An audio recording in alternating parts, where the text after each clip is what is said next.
changes. I know nothing. How is that different from any other game you've actually ever played with us? So? Okay, fair enough.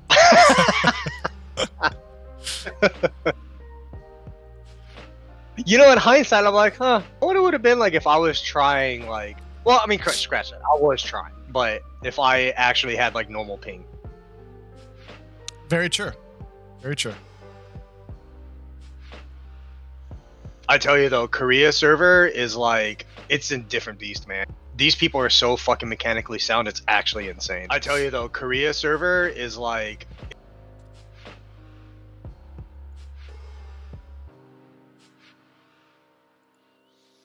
Yeah, I can assume that they're just better players overall. But yeah, we'll make it work. Well, it's different, right? Like, a lot of times what you get, especially at like goldish and shit, and platinum, it's like mechanically they're probably on par with just about any other, like, what, upper tier diamond or masters player, but like sometimes they just don't understand like the macro of the game, which is frustrating. But yeah. Individually, by the way, Switchy, we are live. We are live. Okay. Yep. Yeah. Do I not need to cuss? No, well, you can do whatever you want, but just want to let you know we're live. Okay. Well, if we're live, then we need to talk about the NGS top tier Patreon super secret content that NGS provides for Patreon. If you give $10 a month, we just will show up to your house and give you a chicken. So, please give. I will provide chicken feet from Korea. Nice. Yes.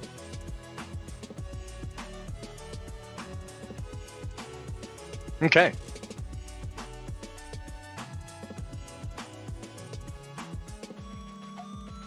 I'm looking at these standings right now. You know, I probably should have really actually looked at the rosters and so forth of like the teams that are actually in this division. But thank you for showing this, because now I actually have an idea of like where people are ranked. Yeah. Well, let's jump into this because we're 3 minutes out from game time. We're in the lobby. Tonight we're casting Phoenix Rising Emerald and Spooky Ghosts in Division B West. I believe that Juji, you are the reigning champion in Div B West for offlane. Is that correct, sir? I guess yes. Nice. Yeah. On Korean ping. I mean, you went out on the top of your game. I really did. One season, one and done. Yeah. What offlanes obviously are you looking to see tonight? Now the meta shifted a little bit since you've played last. I realize you haven't played the last 4 or 5 months, but Sonya, believe it or not, might be the best player in the game right now. I feel like she's almost always has been. It's just a lot of people didn't realize it. Yeah, she's always been a strong off lane, but right now she's extremely good. And then obviously we have the Diva, the Gazlo, and then if you want to be spicy, you run an off lane Falstad, even though maybe the 4-man Falstad is that much better. But what are you looking for in this match? We have Phoenix Rising sitting at, let's see here, 6th place, and Spookios is at 8th. So really, this is week 7, and a lot of this is about playoffs. So if Spooky Ghost does not have a good showing, we might have some problems. Let me update the tag, because I realize World Spooky Ghost. But tell us about what you're looking for. Well, it's Saya. So it depends on how they kind of want to play this, right?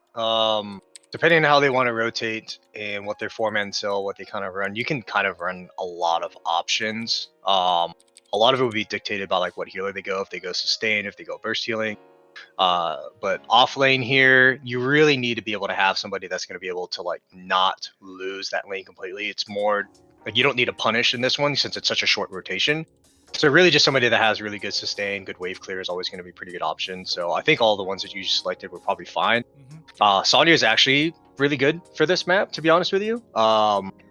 you can actually get a little bit more value off the W here just because of the control points. Like you'll actually be able to get a little bit more value off of that. But I guess depending on what they go, they might go slam, which I'm assuming is what a lot of people are going right now with Sonya, just because of the extra range from it. Yeah, the W build is really good right now at Sonya.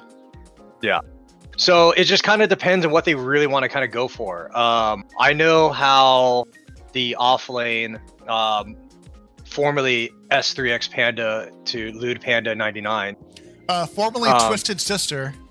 So formerly Twisted Sister, yeah. Yeah. He's I know the off lanes that he plays, so I'm unfamiliar with Spooky Ghost off laner. Who is their off laner? Eric with a K. And Eric I thought that was with a C. No, it's a K. Eric runs some spicy off lanes. He does a Medivh. He does, Urel.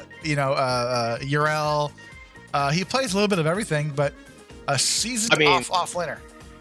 Okay, then. I mean, you could go TLV here. You kind of could. It'd be hella toxic. Yeah. It'd be hella toxic. And I'm all about the meme comps here, so I would love to see some wonky stuff. I've seen some weird things on this map before, and you can kind of get away with it. So I'm curious to see what happens. I think. Wait, doesn't Eric play TLV? I believe Eric does play TLV, but I would rather see on this map. Believe it or not, Rexar is really good. Well, Rexar's almost always been good, right? Yeah. So I guess it really depends on whether they're gonna go the Resident Sleeper solo picks, where you pretty much go in with like their two main comfortable ones, and then the typical meta stuff. So like you're either gonna see, like if Sonya comes out, you kind of have to ban their Rexar technically. Yeah. So you'll kind of have an idea of like if Rexar gets banned, like Sonya's gonna get picked up, right? I actually don't expect the Gazlo. I feel like Gazlo's actually kind of fell off a little bit. Vaping Fluffy is calling for Murky. I like it. You can. It can work. But you're going to have a really strong 4-man cell. That's the problem, right? Yeah. I mean, what about Zag Abba? Do I get the dream? Do I get the dream? The Zag Abba can definitely get pulled out in Division B West. We'll see if they pull it out, though. It'll never happen. Knowing a little bit about both teams, I know what the off lanes play. I know what both healers play, and the tanks. Last week, PRE had a 2-0 and a 2-1, and really had a tough game one. They were up, I believe, like 25-1 in shots on Towers of Doom, and Arrogant Nephilim took it back. So they really need to like show off that they've wiped off that rust and is ready for this week. So this should be a good match. And I'm happy that you're casting me, Smoogie. If you don't know, Smoogie's casting live from Korea. I believe your name in Korea is it most worshipful leader or captain? Smoogie? Yes. By the way, I think the teams are ready. So we keep telling them we're ready. They asked us if we're ready.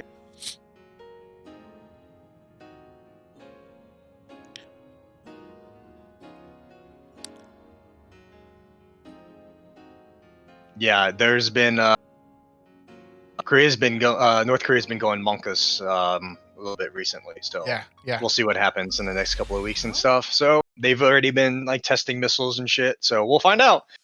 That's a little scary. As the advisor to Kim Jong-un, what are you advising? Don't be saying that, dude. The next thing you know, is like I'll be cut off, and then you'll never see me again. What happened to Smoogie? Oh, you didn't hear? All right, we have first pick going over to PRE, and let's see what the bans are. I'm kind of guessing they're gonna ban out the Stukov because Spooky Ghost plays a lot of Stukov on their healer, Little Wolf. Stukov is actually really strong anyway, so even if they didn't, it's like it's a good ban. Yeah. It's not a bad ban, Yeah, it's always especially with this map too, with how many like points in fighting on that King of the Hill style. Like Stukov's really freaking strong.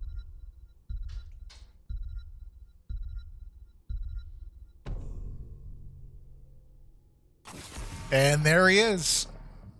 There's Stukov. Basic ban.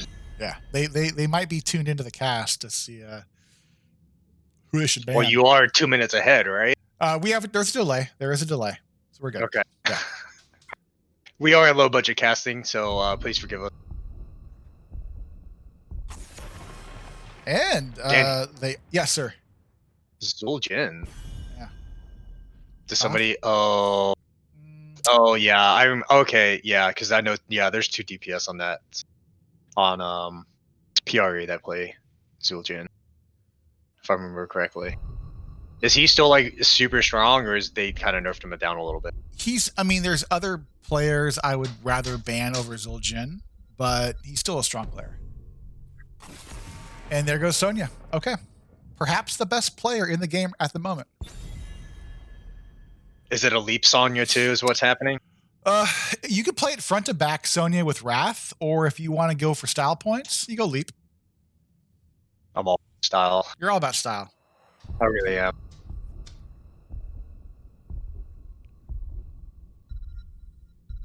I'm curious if they ban one of like the healers or the chrome. Okay, yeah, that makes sense. So what's open right now? We have Hogger open, we have Uther open, 2 very strong meta picks, and they choose May. Also a strong pick. Let's see what Spooky Ghost goes to counter that pick with, though.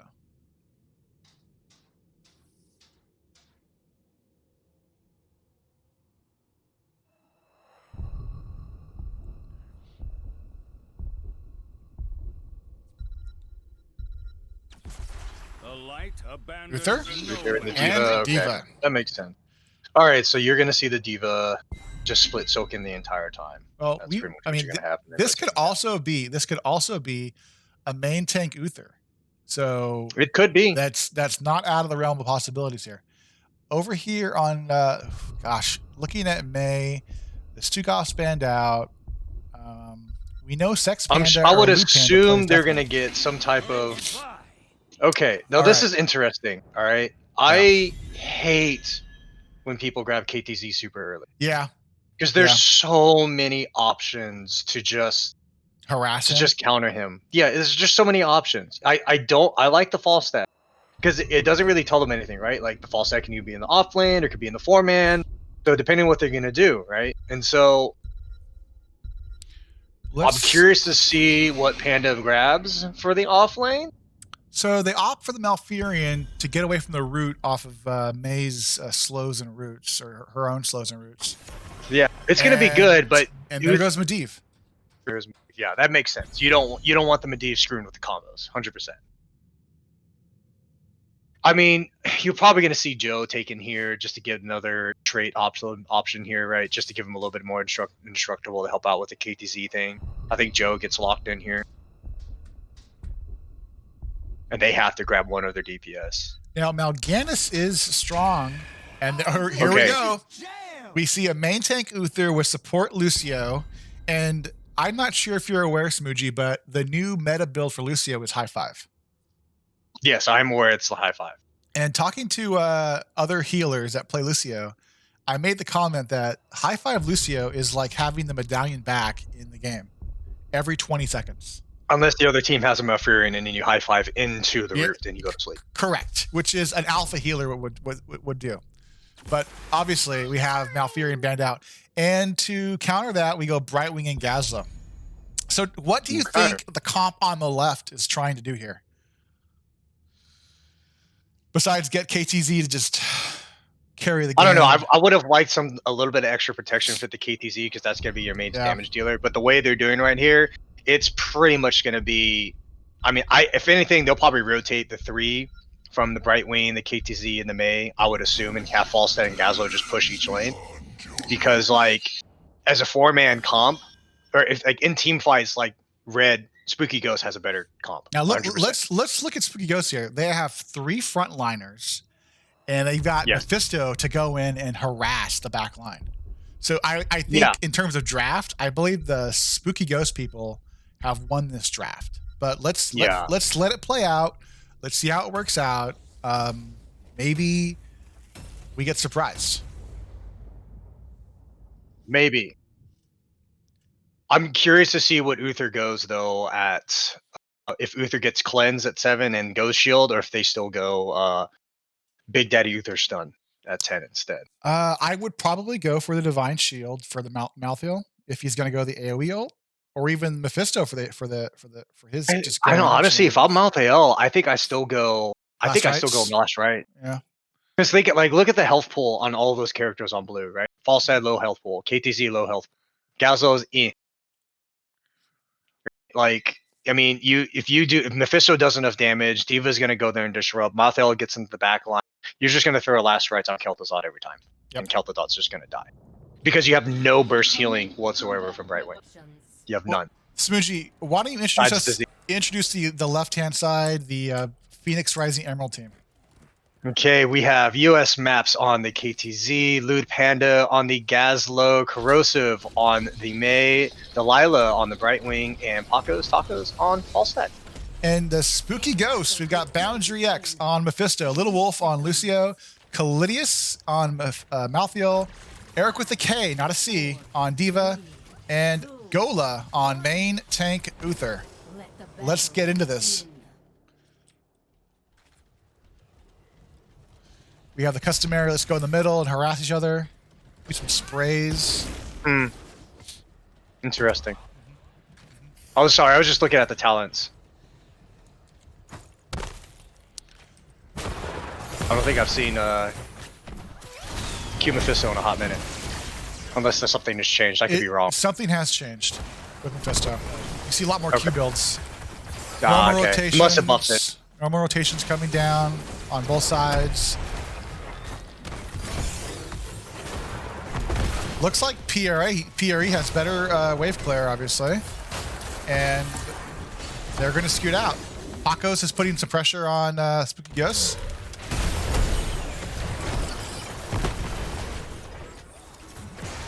Stun out on May from Gola. Let's get a little harassment from Mephisto. Yep. Pretty standard stuff. And they're starting on the turrets on the Phoenix Rising side. It's a good time. I will say that the Diva is going to have to be really careful with that mech and trying to trade with the Gazla. Because if they keep losing that mech, that is a bunch of experience going over to PRE every time. Just gonna have to be careful about that. Interesting here is they gave the turret to Maps versus it being on the May. So probably a little bit of extra protection for Maps. Maybe. It's gonna be interesting. Like May is gonna have to play really well here. Because I don't know if May's really gonna be able to use her E to really like engage. She's probably gonna have to use her E to actually disengage. To push the people off of the KTZ. It's kind of a little bit opposite of what they do, right? Yes, sir. Brightwing about to be caught out here. Some harassment on Brightwing, but she should be fine. Yep. Corrosive is... Experience is going Soak's pretty the same. Yeah. Oh, are we going to get a pick off here? Oh, my God. Colitis. That's a great combo. First blood going over to the Phoenix Rising side. Now, I made the promise that I would play the Coffin Dance song every time someone died, but I think for just ease of use, just in your mind, play it. Exactly. Yeah. I think you just saw that combo, right? It's going to be the corrosive Q, the W thrown down to slow him down, KTZ kind of trying to chain them into that combo. Well, it's a nasty combo when you land it. The good news here is they got a kill, and they turned it into support camp. So they were able to get value off that one kill early. They have a support camp. They have a turret. Next objective spawning in 1 second. They capped the siege wave after the red sides capped it. So far, good macro from Phoenix Rising. Yep, very good. And they're going to hit 7s first, so they're going to pretty much get a huge chunk on the percentage here for the mech. And then with the Falstad and be able to kind of push that lane out a little bit more. Until red actually gets 7, they'll be able to kind of shove some lanes in a little bit and get a little bit of pressure.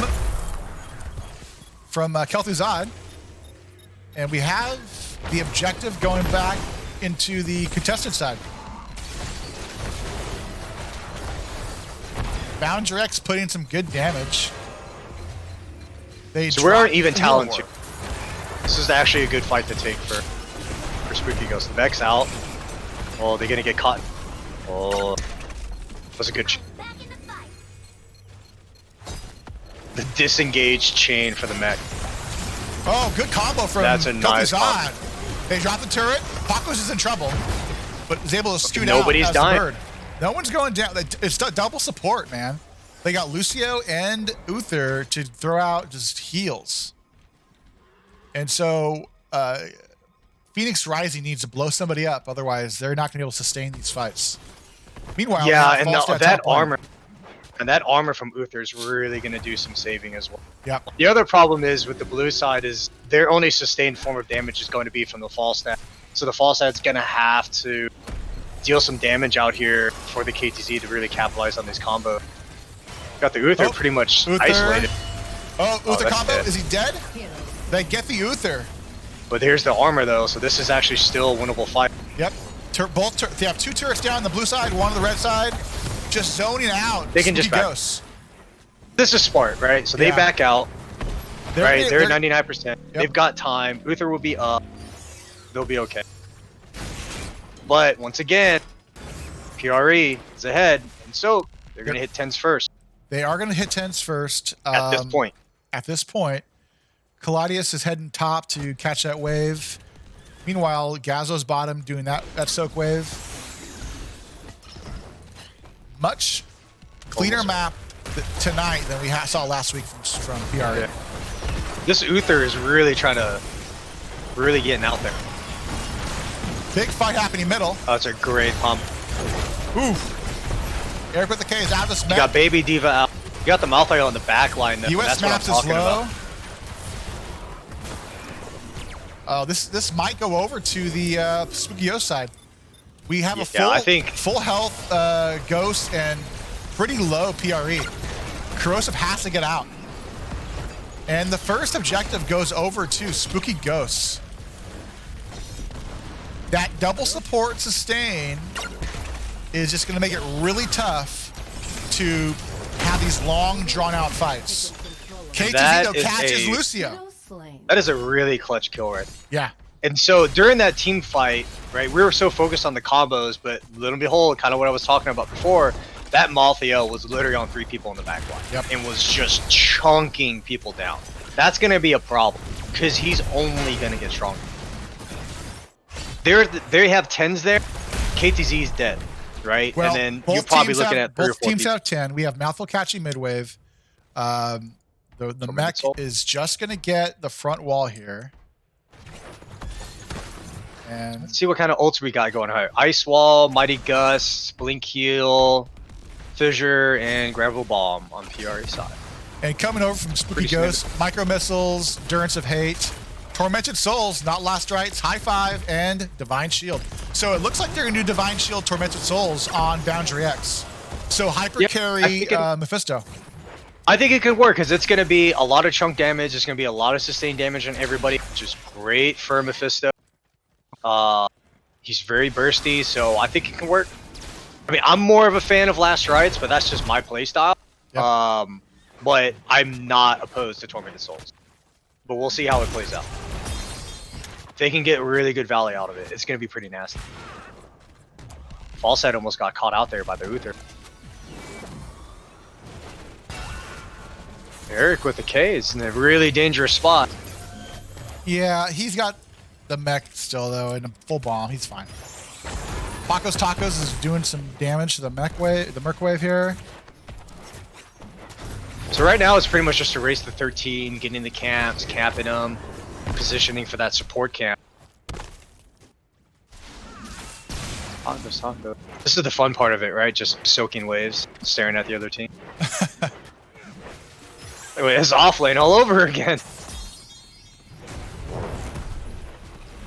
Little baby diva down there.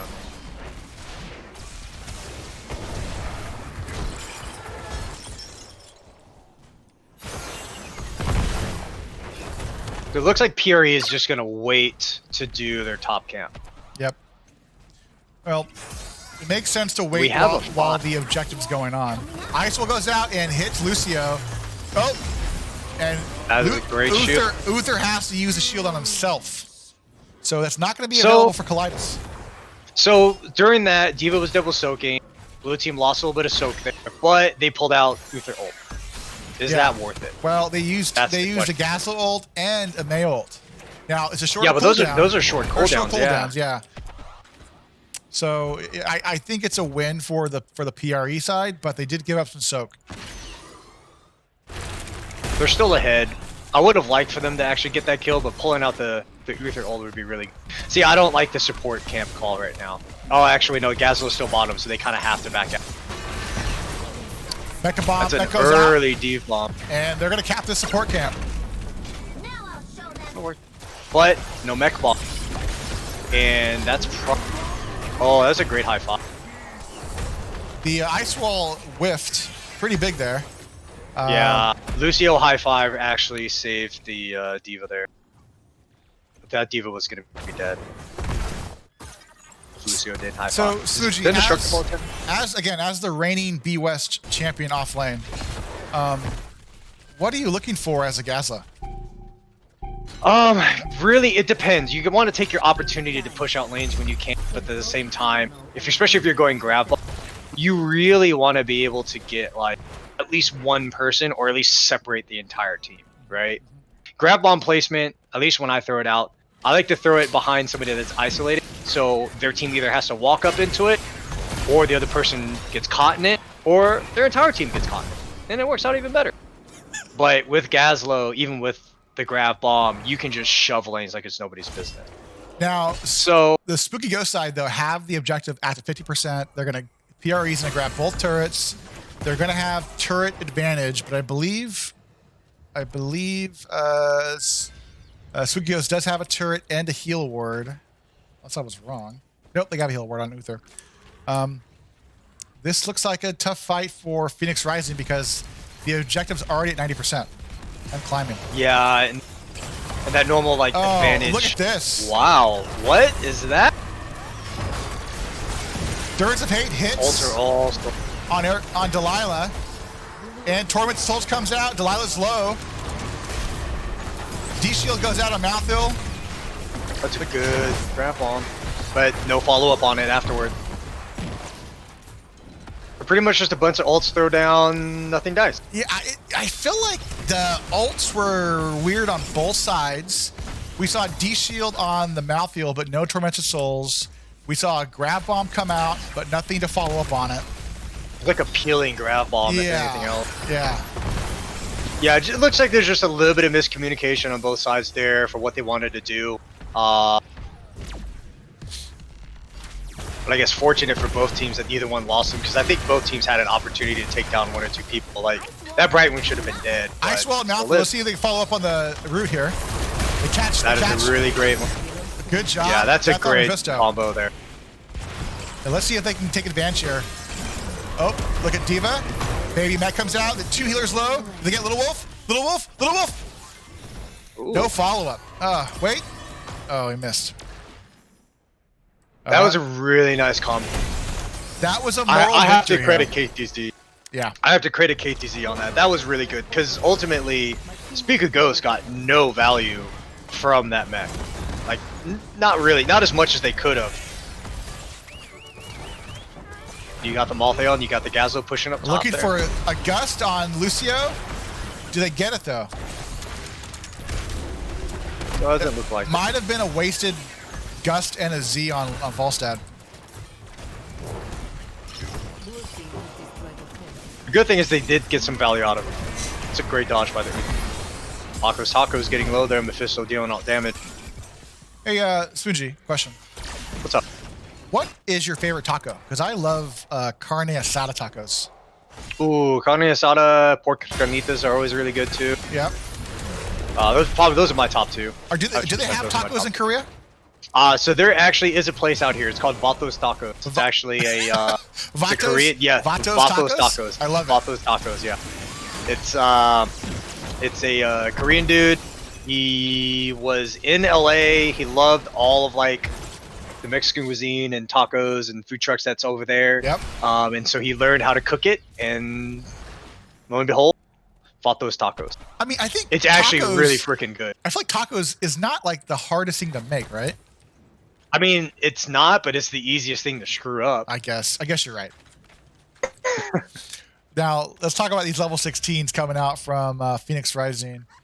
We've got Arc Reactor from Gazlo, Power of Iceborne from Kel'Thuzad, Critter Eyes from E-Wing, Airy Gus, and Fresh Powder. All right. Okay. I can see the increased range just to help with a little bit more engagement, so that way Mei doesn't have to use her E all the time. Gazlo's is pretty standard. I could have sworn most people grab something different at 16, but I haven't played KTZ in a long time. Smoochie, do you have a chance to catch Not Paradox's video on Quiche? On Quiche? Wait, is he doing like food videos now? So it came out. Man of many talents. It came out, and I was like, I didn't know Paradox could cook. And then I watched him crack his first egg, and I was like, nope, he can't cook. But great video. I watched him crack his first egg. I was like, you know what? Maybe he had a bad egg here. And then he cracked like 7 more, and they all had similar reactions. So I guess the real question is, when he was cracking this egg, did he have to use 2 hands, or was he a one-hander? Was he a one-hander or a 2-hander? I won't spoil it for you. You have to watch it. But also the I'm not watching it, so you might as well just spoil it for me. The onion chopping was pretty rough. Ooh. I bring it up because Paradox is in the chat. Oh, I do see that. I do see that. Yeah. Yeah, I'm pretty sure Paradox was annoyed with me because I meme and troll a little bit in offlane. I don't know why. I mean, I did normal things. Oh, then Volvo comes out on Gola, but he just wipes away the Kel'Thuzad chain. Yeah, see, Gazlo is going to be super annoying, right? So you've got the Diva, it's doing the double soaking, trying to get them back to 20. Level 20 Pretty for much all you Phoenix can really Rising. Level 20 for Phoenix Rising. Objectives up. We have the Spooky Ghost just trying to soak as much lanes as they possibly can to get to 20. So top tower is going to go, so I like the play. I want someone to stay here and just get this objective channel. Yeah, you don't need 5 people taking that camp. Why? Why is this happening? Just put Gazlo or probably not Falstad, but they really need to keep that channel going. Probably should be KTZ. And then they could shove out, like, I would have, because when they know they're top, right? I would have loved this being the Gazlo, them pushing out this bottom keep lane. Like, just take the wall. You know they're taking top tower. You know they're taking the support camp. You've got a level 20 advantage. Or you can just kill Baby Diva in the middle. Either way, that's fine. They're going to have to drop it. Get some value out of it. They have 4 turrets. Objectives at 78% and climbing. This is easily a keep if they play their cards right. It should be a keep. Could be more. They could also work on this front wall here, Smoochie. Yeah. See, that's my thing. They could have been doing this a long time ago. Yeah. Yeah. You know, it's the small things. It's just, you know, as the reigning B West offlane champion, you can maybe advise them on what they should be doing. I would have YOLO'd the shit out of that and made you guys come with me. Yeah. Like, please, can we just destroy this? I mean, you cried a lot, so yeah, I can believe that. It works sometimes. Here we go. That's a great unstoppable there. That would have been a good combo. So we do have 20s now. So we do have 20s, so they can fight this. They can defend it. That's a pretty beefy mech. Oh, Durance lands. That is a great Durance. And Tormented Souls. We see the D shield on Malthael, but I want to drop some. Turrets. There we go. There, turrets are dropped. Right wing's low. Taco's low. That gust should have came out a long time ago. Oh man. That was a really late gust. I think once Tormented Souls came out, like before the shield is before Divine Shield is popped down, you gotta gust them away. Now, the people in chat, if you go ahead and play the Coffin Dance song, that's what I would play right now, but I can only do so much with my Twitch abilities. US Maps is in trouble. Ooh. Oh man. That's the reset too on the 12, right? That is resets. Yeah, I think you give that bottom there. I think you got to give that bottom for it. It's just a fort, you know? There's a good chance they play a keep here. They can, but Gazlo is the stalling main. Like, just stunning them all the entire time. It's so stupid sometimes. It really is. I literally think he's hit a stun on somebody every single time with that.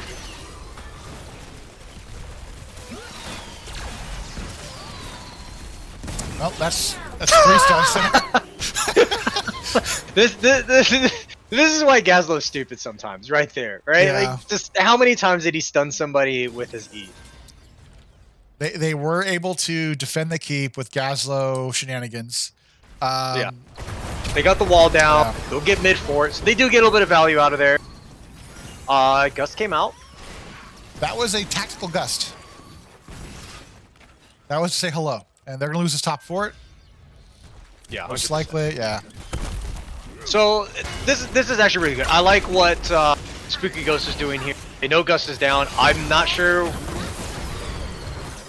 about that. Ice Wall comes out. Does not able to combine the flurry here for the root. Everything is fine. Everything is perfectly okay. What's up, Suji? No, it was fine. It's fine. Everything's fine. Everything's fine. Nobody died. It just looked like Spooky Ghost, like half of the team wanted to go in, half of the team wanted to leave. So it looked like something unfortunate was going to happen. Throughout the team's kind of posturing around this support camp. And it looks like Red's just going to take it. Nope, they're getting ready. This is actually a really good choke point for KTZ, so we'll see what happens here. I think they're just going to bully him off of it. Gust comes out, I think they had yeah. Too many ults. Too many ults. I think that's fine. You know, that was good sportsmanship on the Spooky Ghost side to kill that support camp for PRE though. It was really nice of Yeah, them. there was a long thread about BMing in the NGS Discord, but that was pure good sportsmanship. What do you mean BMing? You know, bad manners, B-stepping, taunting, things that you usually do. What? You're not wrong. But I B-step in the most respectful manner possible. You respectfully B-step. I Ice Wall comes respectfully out, B-step. hits the Uther. Good combo That's on a great Uther. combo. That's a dead Uther.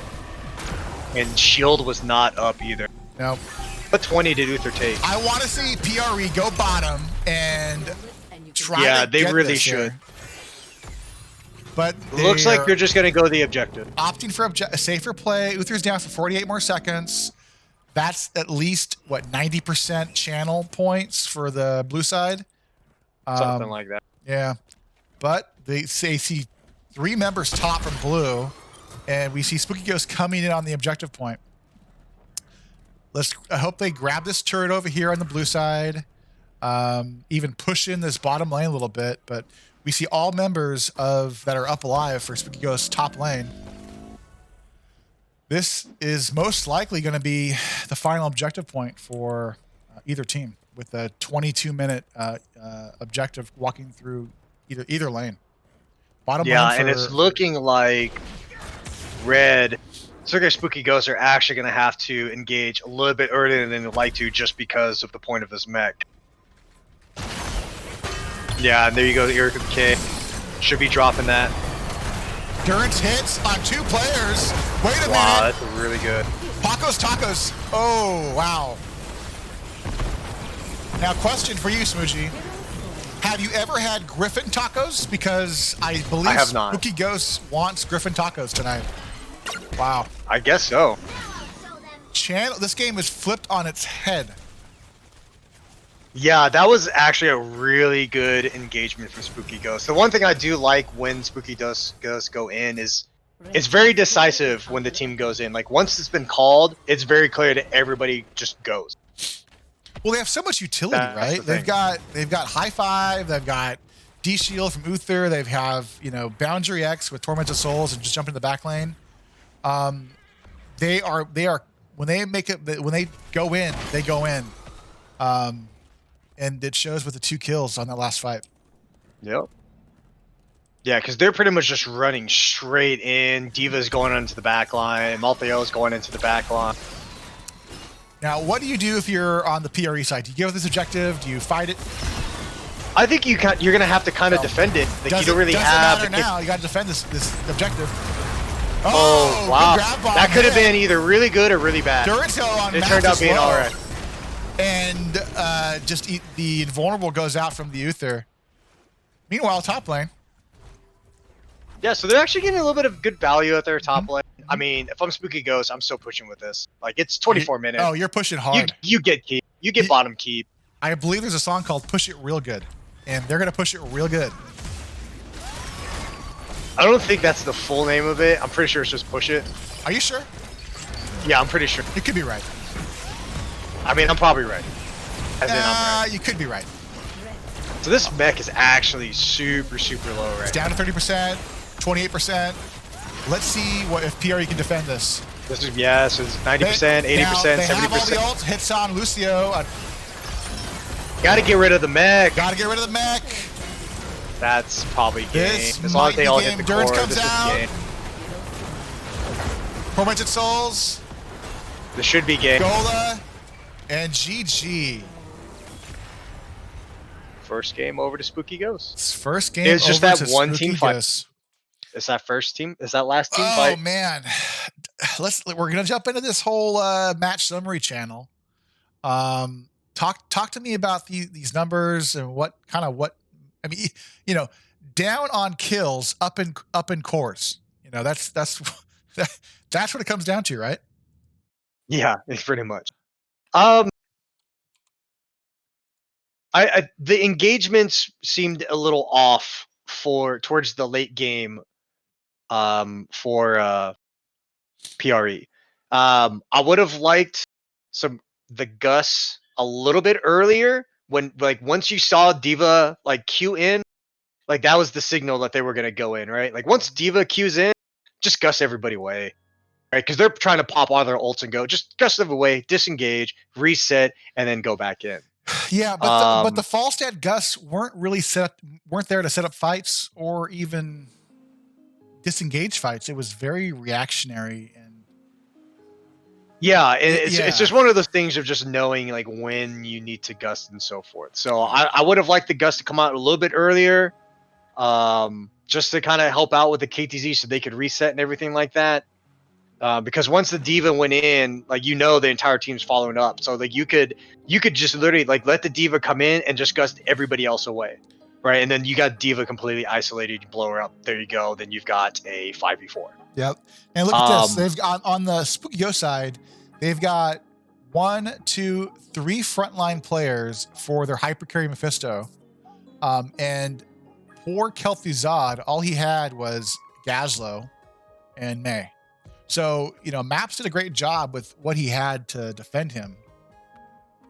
But, you know, good wave clear coming out from Eric with a K. Meanwhile, Lewd Panda leads in Siege, hero damage, and XP for his team. So yeah, they were. I mean, he did really good, but there was never any meaningful grab bombs. There was either. Once again, it kind of comes down to what you were saying before, where it was just kind of like, it felt like a lot of the ults being thrown out were reactionary. Yeah. Case in point, one of the last fights when Grab Bomb went out and then the Gus went out.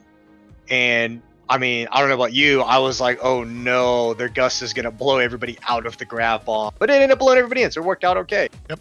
But there was no follow-up on it again afterwards, right? So it just looked like just a little bit of miscommunication between the two. And those ults like that, I think could have worked, but you know, the earlier combos from the KTZ were pretty nasty. Interesting enough. So see. This looks like it's going to be the Spooky Ghost map pick, and they're taking us to Cursed Hollow. Great. Okay, so we're gonna see a TLV ban, right? 100% TLV is getting banned. Well, let's find Or out. take it. Like, do you take it? I don't know if PRE can play TLV. I do know that Spooky Ghost can play TLV. This should be a good ban. It's a good map to ban for TLV if they have a TLV player, but we'll need to see what the Phoenix Rising team decides to ban out or pick. Yeah. But there's just so many good heroes here. I mean, we've got Hogger open, we've got Uther, we have Medivh, we have Lost Vikings, we've got And Sonya. you've got the global. Yeah, oh, you got still got all those Dahaka. globals, too. Yeah, this is tough. Well, because you already know that PRE runs Brightwing and Falstad, you could easily see those two picks come out again. Yep. Right. So there's two globals right there. What do they do off of that? we'll know, have an idea what's gonna happen once the bans come out, if they want to deal with like globals and stuff like that. So.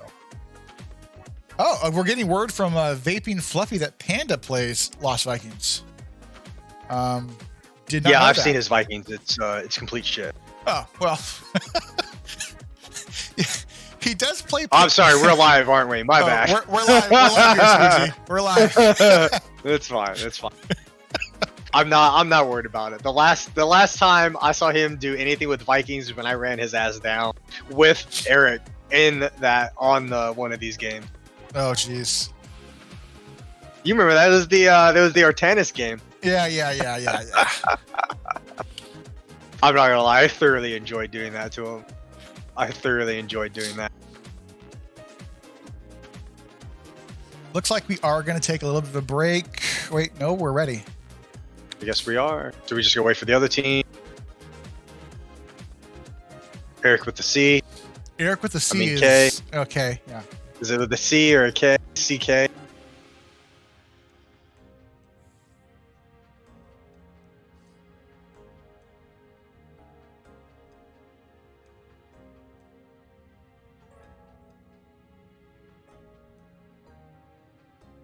All right, looks like both teams are ready.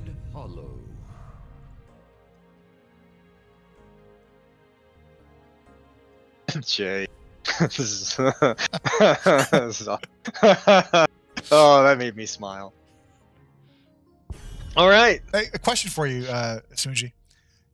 In the Hot Answer. universe, and I understand that. Wastelands. There's no universe. It's the wasteland. I'm sorry, the Wasteland. Which hero would you say would belong to the country of Wakanda?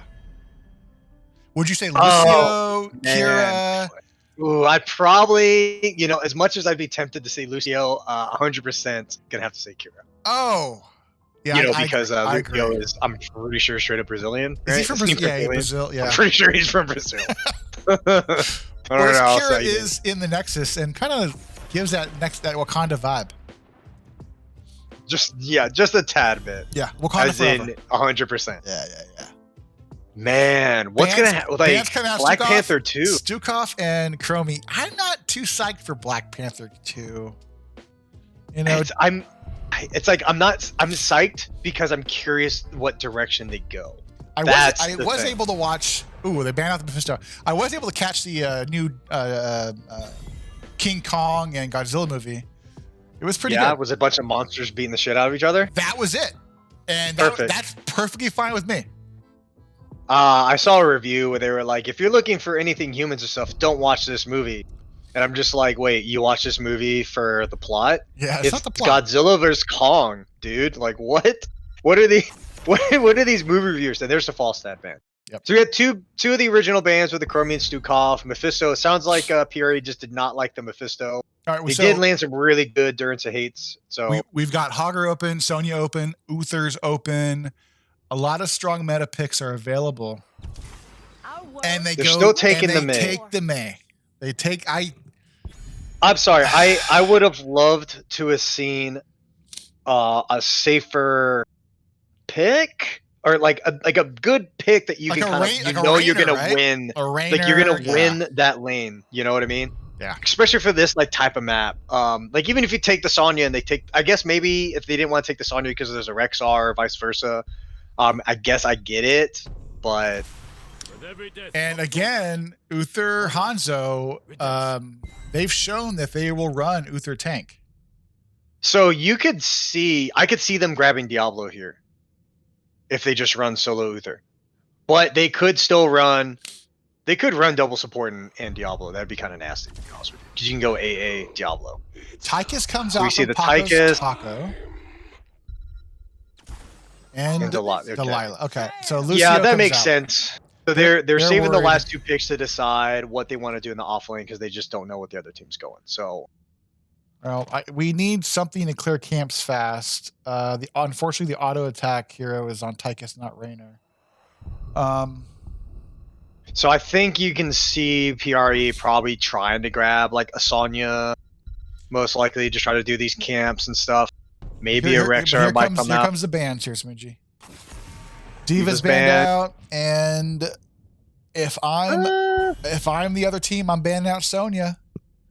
But what do I know? yeah. Yeah, I think you have to ban out the Sonya, right? You ban out the The Medivh. Medivh. They must have the Medivh player Well, over there then. Eric with the C plays Medivh. Okay. Yeah, I mean, yeah, I would hate if it's a good Medivh player, you ban that because I mean, even if you it's a get bad so Medivh much player, you value. ban it out, right? Yeah. If they have any semblance of how to play Medivh, just ban it. It's just annoying. Let's see if it's double support over here on the Sukiyo side. They opt So it's for not going to be double Johanna support. and Kate Kael'thas. So I think Spooky Ghost is going to grab Rexar. We'll see. We'll see. I think they 100% grab Rexar here.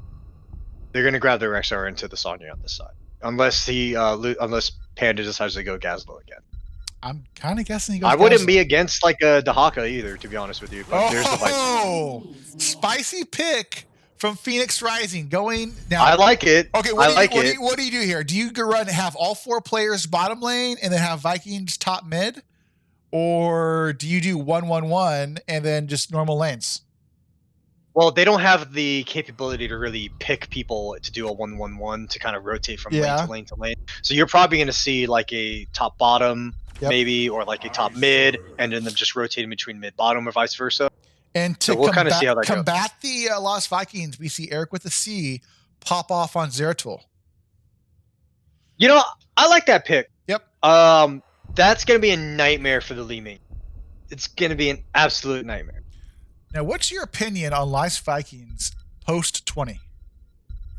I love Vikings. Like, I think Vikings is ridiculous. 20? Yeah. What's wrong with them after like 20? If you're playing a Lost Vikings comp, you want to win before level 20. You want to win like a level 16. Well, yeah, everybody else gets a much bigger power spike at 20, right? But at the end of the day, like, yes, ideally you want to win. Like, once you hit 16 with Vikings, like, you want to just start destroying people, right? Because most of the time you're going to take the stun at 16, and then big old fat boy is just going to come up there and just stun them, and then they're dead, right?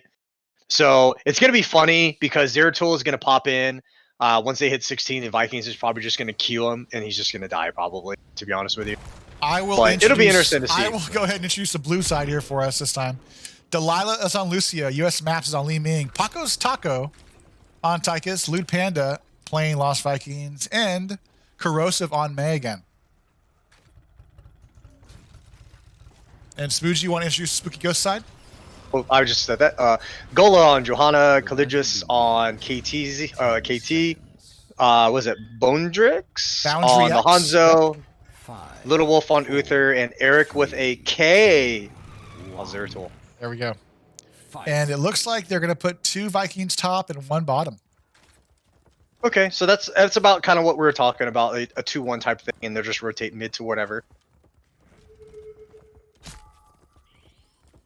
So that'll mean Zeratul's going to have to deal with 2 different Vikings. Yep.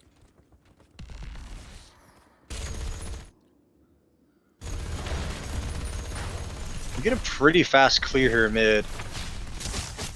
Now, what do you want to see macro-wise from either team? Well, ideally we're going to need the objective of spawning top, right? But what do you want to see? Yeah, so what you're going to end up seeing is you're going to see red. Spooky Ghost is going to be taking their camps fast. Like, they're going to be taking their camps really, really fast and trying to get pressures on those lanes to deal with the Viking. Zeratul is going to be trying to kill Eric in the back because that's the most annoying Viking when it comes to this type of stuff. He's going to try to freeze him out of the lanes if he can to deny him the experience. That's what you have to do against the Vikings. You deny them experience. It's not about clearing the waves. It's about denying them the experience more than anything else. Yes, sir. That's what you're going to have to see from Spooky Ghost a lot. And then on PRE, it's taking advantage of what you have from the Vikings. Like, Vikings can soak 2 lanes, 3 lanes at the same time. You have a 4-man cell. Gotta get ganks. They're going to do their camps, and they're going to try to invade. They're going to try to take some of these picks. I'd like to see them try to punish the Hanzo down bot lane, personally. Because Zeratul is just a little bit too maneuverable, so I just don't see them really getting a hold of the Zeratul. But I think they can definitely take advantage of this Hanzo. if they were to rotate down there. Now, both teams are taking their hard camp. We know that the first objective is top lane. So let's see how this works out for either side. Eric with a K is being very patient as Zeratul.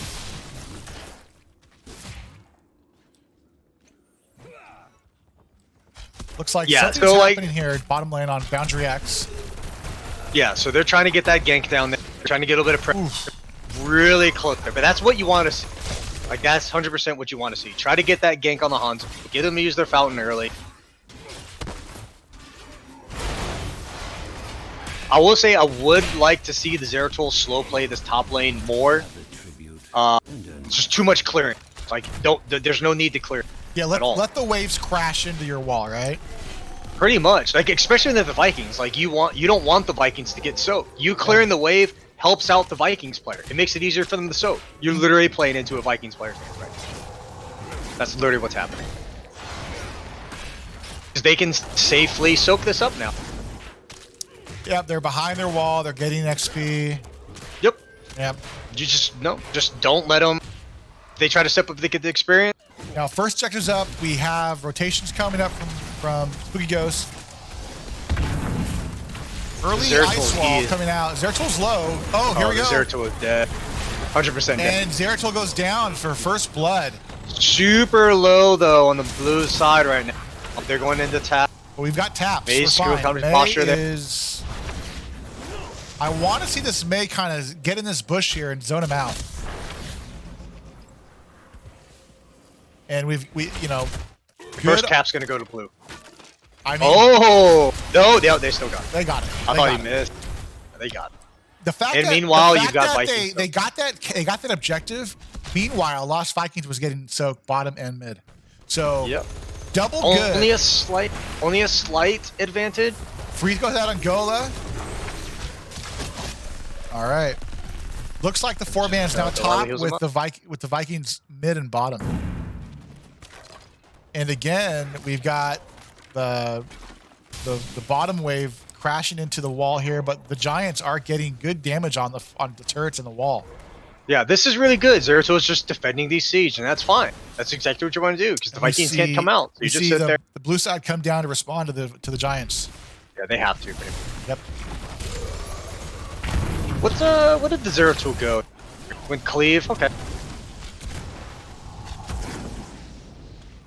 And then Seeker on the W to teleport onto him. Right. The choice is simple.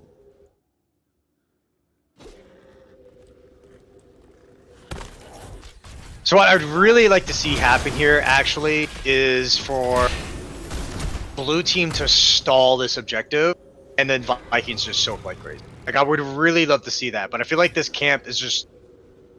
I don't know, it's almost like too late to do this camp, because they're not going to be able to stall. Yeah, so it's almost too late to stall, so red gets a free cap here. Yep. So it's like you're not going to get any, because that camp's just going to get cleared like ASAP.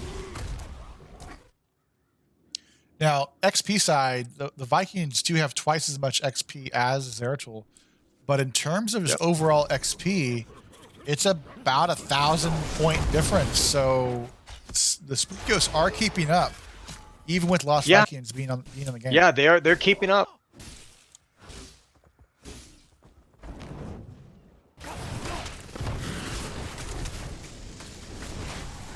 Try to go for the gank there in Zeratul. Zeratul just easily blinks away. You're just picking on the little Vikings up top lane. So we got a boss call here. They're pretty late to rotate down. And they're going to be able to get this. They're just going to give this up. Yeah. Yeah, they're just going to give this up. Boss.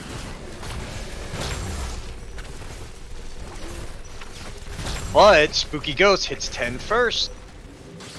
Just barely. Just barely.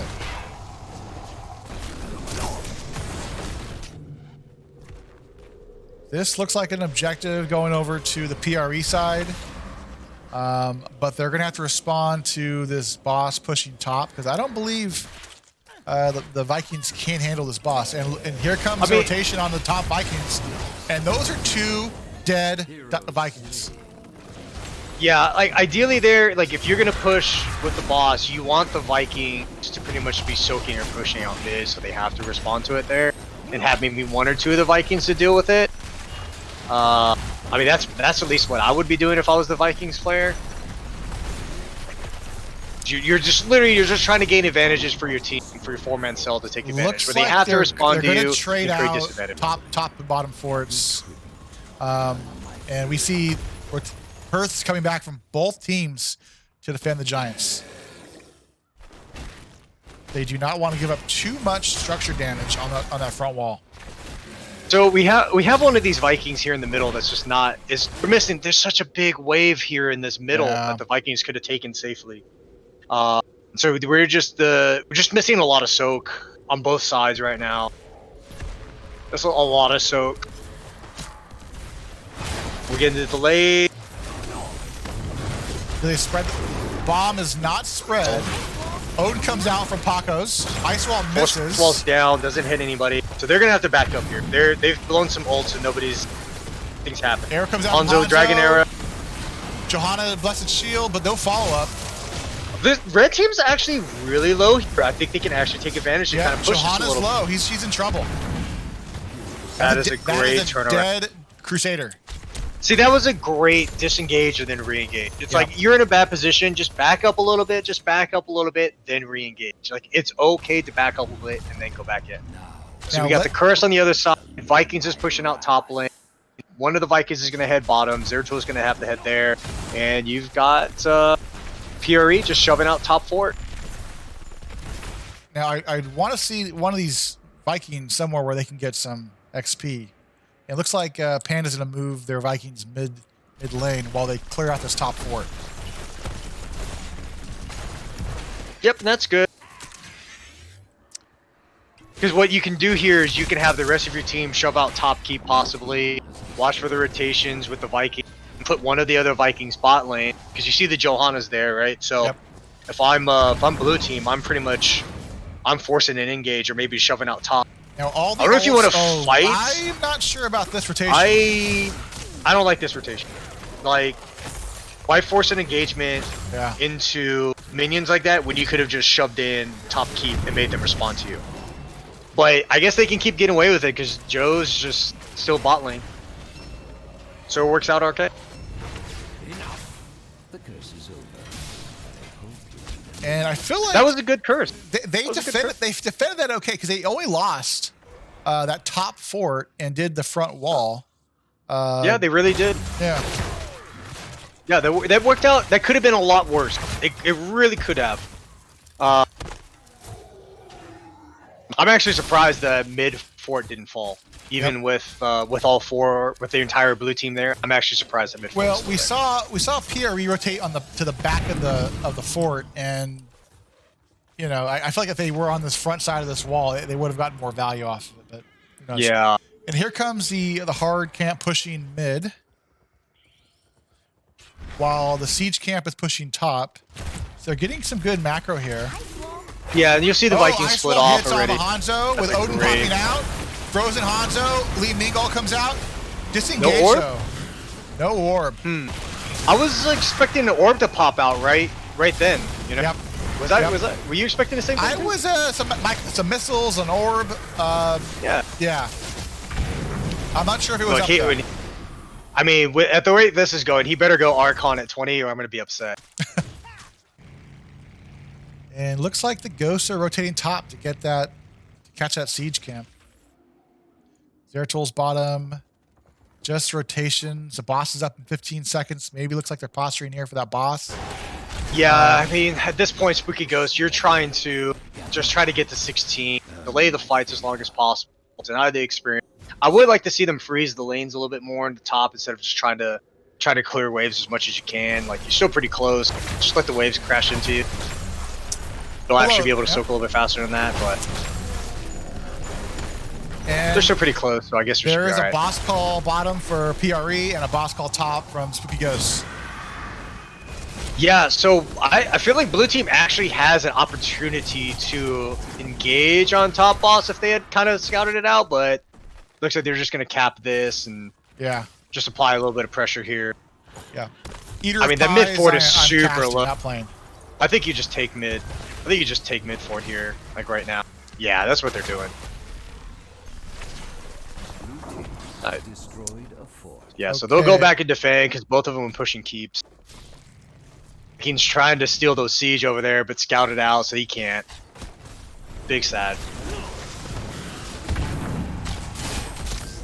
So both teams are pretty much playing safe right now. Pretty Now, safe I right now. have not seen a Void Prism come out from Zeratul just yet. He's thrown one out for sure. Is he throwing one out? Okay. Yeah, he's thrown one out before. It was when when they first got the bosses up top lane where those two Vikings Okay. were down. He actually had one of the he had actually voided like 3 of the other members at that time. Objectives it was up a in disengage. 20 seconds here, Smoochie. Looks So like I would all love rotating. to see an engagement void here. Get Ice about Wall 2 or comes 3 out, different people. Misses. Joe still kind of posturing Yeah. there. Trying to get this cap, getting good proper positioning. Odin pops out. Zeratul. Zeratul just in the there back goes line. The Void Prism Isolated on Lucio. So these teams are really split right now. Hanzo They're Arrow super hits 3 players. Oh, but the Oh, Uther no, ult the shield misses. missed. Maps is really low. The Ming's low. And Lucio's meanwhile, low. Sex Panda capped that objective. Oh, what a dirty Vikings person That's right a now. dirty Vikings. That's a dirty Vikings player. Yeah, Li with the Ming might actually get that. K- That's a great stun. Oh, That's man. actually a really great stun. That 100% saved the Zeratul. Yeah, Right there. yeah. So that actually worked out all right. That was a hot mess of a team fight. I think there was about 2 or 3 people kind of going a little bit everywhere.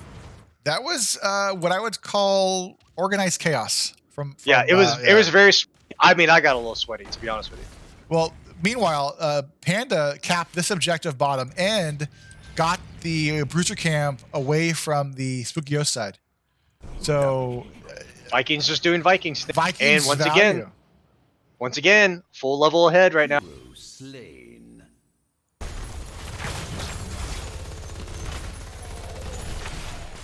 Now, I asked this question to Ferret on Wednesday, The choice is but simple. what hero in Heroes of the Storm would you like to eat? What hero in Heroes of the Storm would I like to eat? Yeah. Murky. Okay. Sashimi. Murky Sashimi? Yeah, Murky Sashimi. So we got a big engagement here. Frostwall misses. Blizzard hits the Oh, Kael'thas is taking some good damage here. decent combo there, but nobody dies yet. We got Odin pop. Void Zeratul's Prism in the is back ready line. here from Zeratul, and the and it Void Prism misses. misses. So they have to And we disengage. see an Arrow arrow misses. come out from Spooky Ghosts. Watch this big stun of this Hanzo right here in the back Sex lane. Oh, Panda this Hanzo's buys dead. back, and this looks like an objective coming over again to the PRE side. Yeah, that was really good. I think if that void hits, the fight changes a little bit. It's Yep. very unfortunate. But that Vikings just isolated that Hanzo. Because ultimately what they're trying to do, right? They're trying to land the void and then follow up with the Hanzo error afterward.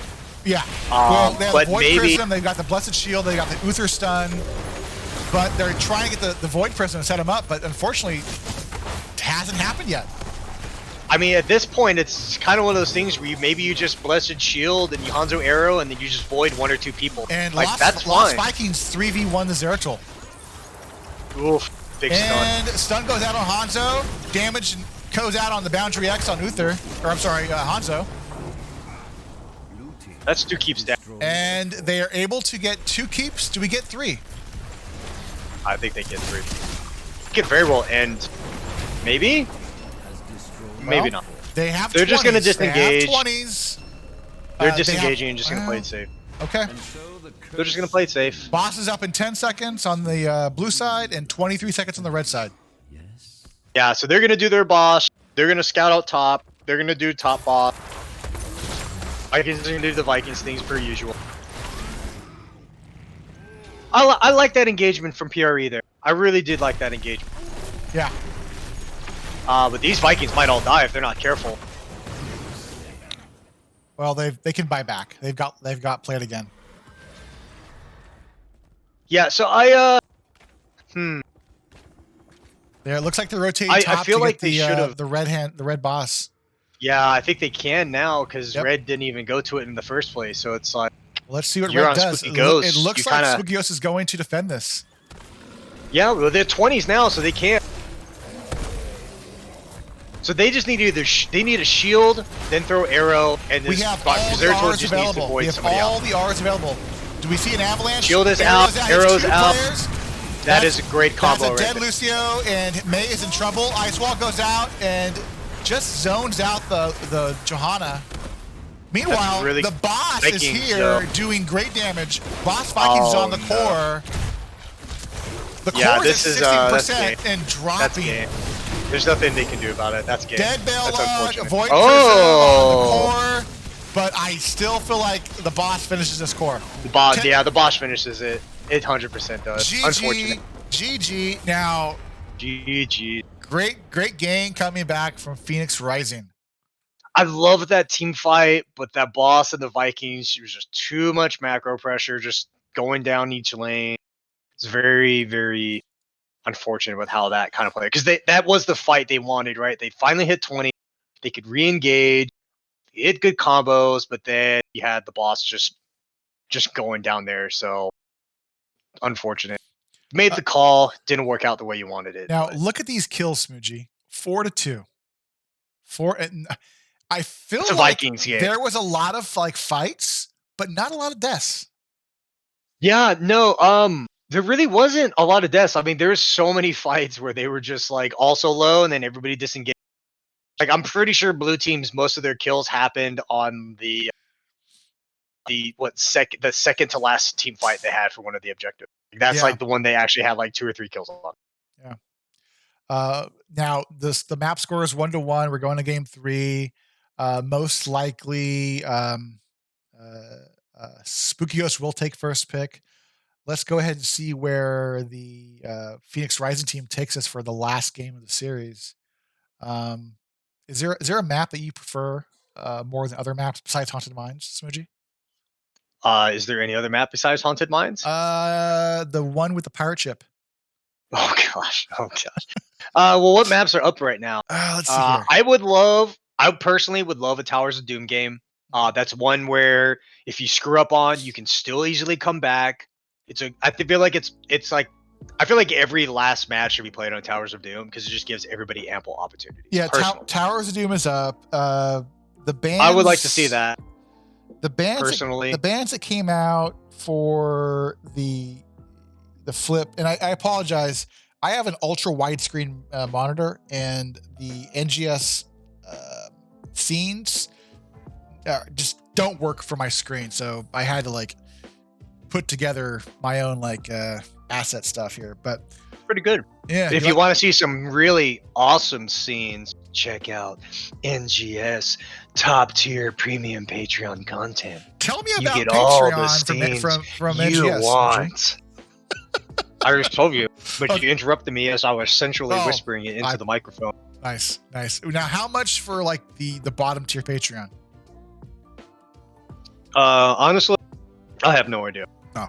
How much is it? Probably like what, $1.99, $2.99? I believe it's $5. Okay. Yeah.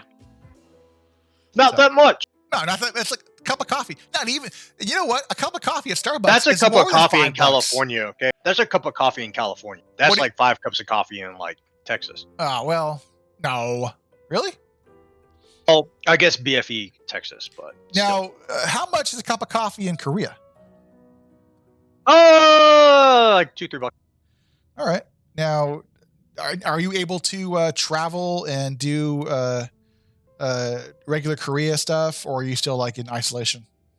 No, we're not in isolation, so we can go out and about. There's like your typical restrictions you do see: 6 feet away, or AK 2 meters here. Wear your mask indoors. We can travel. Seoul is off limits for us personally. For personnel such as myself, we can't go to Seoul yet, but we can go to a lot of other areas as well.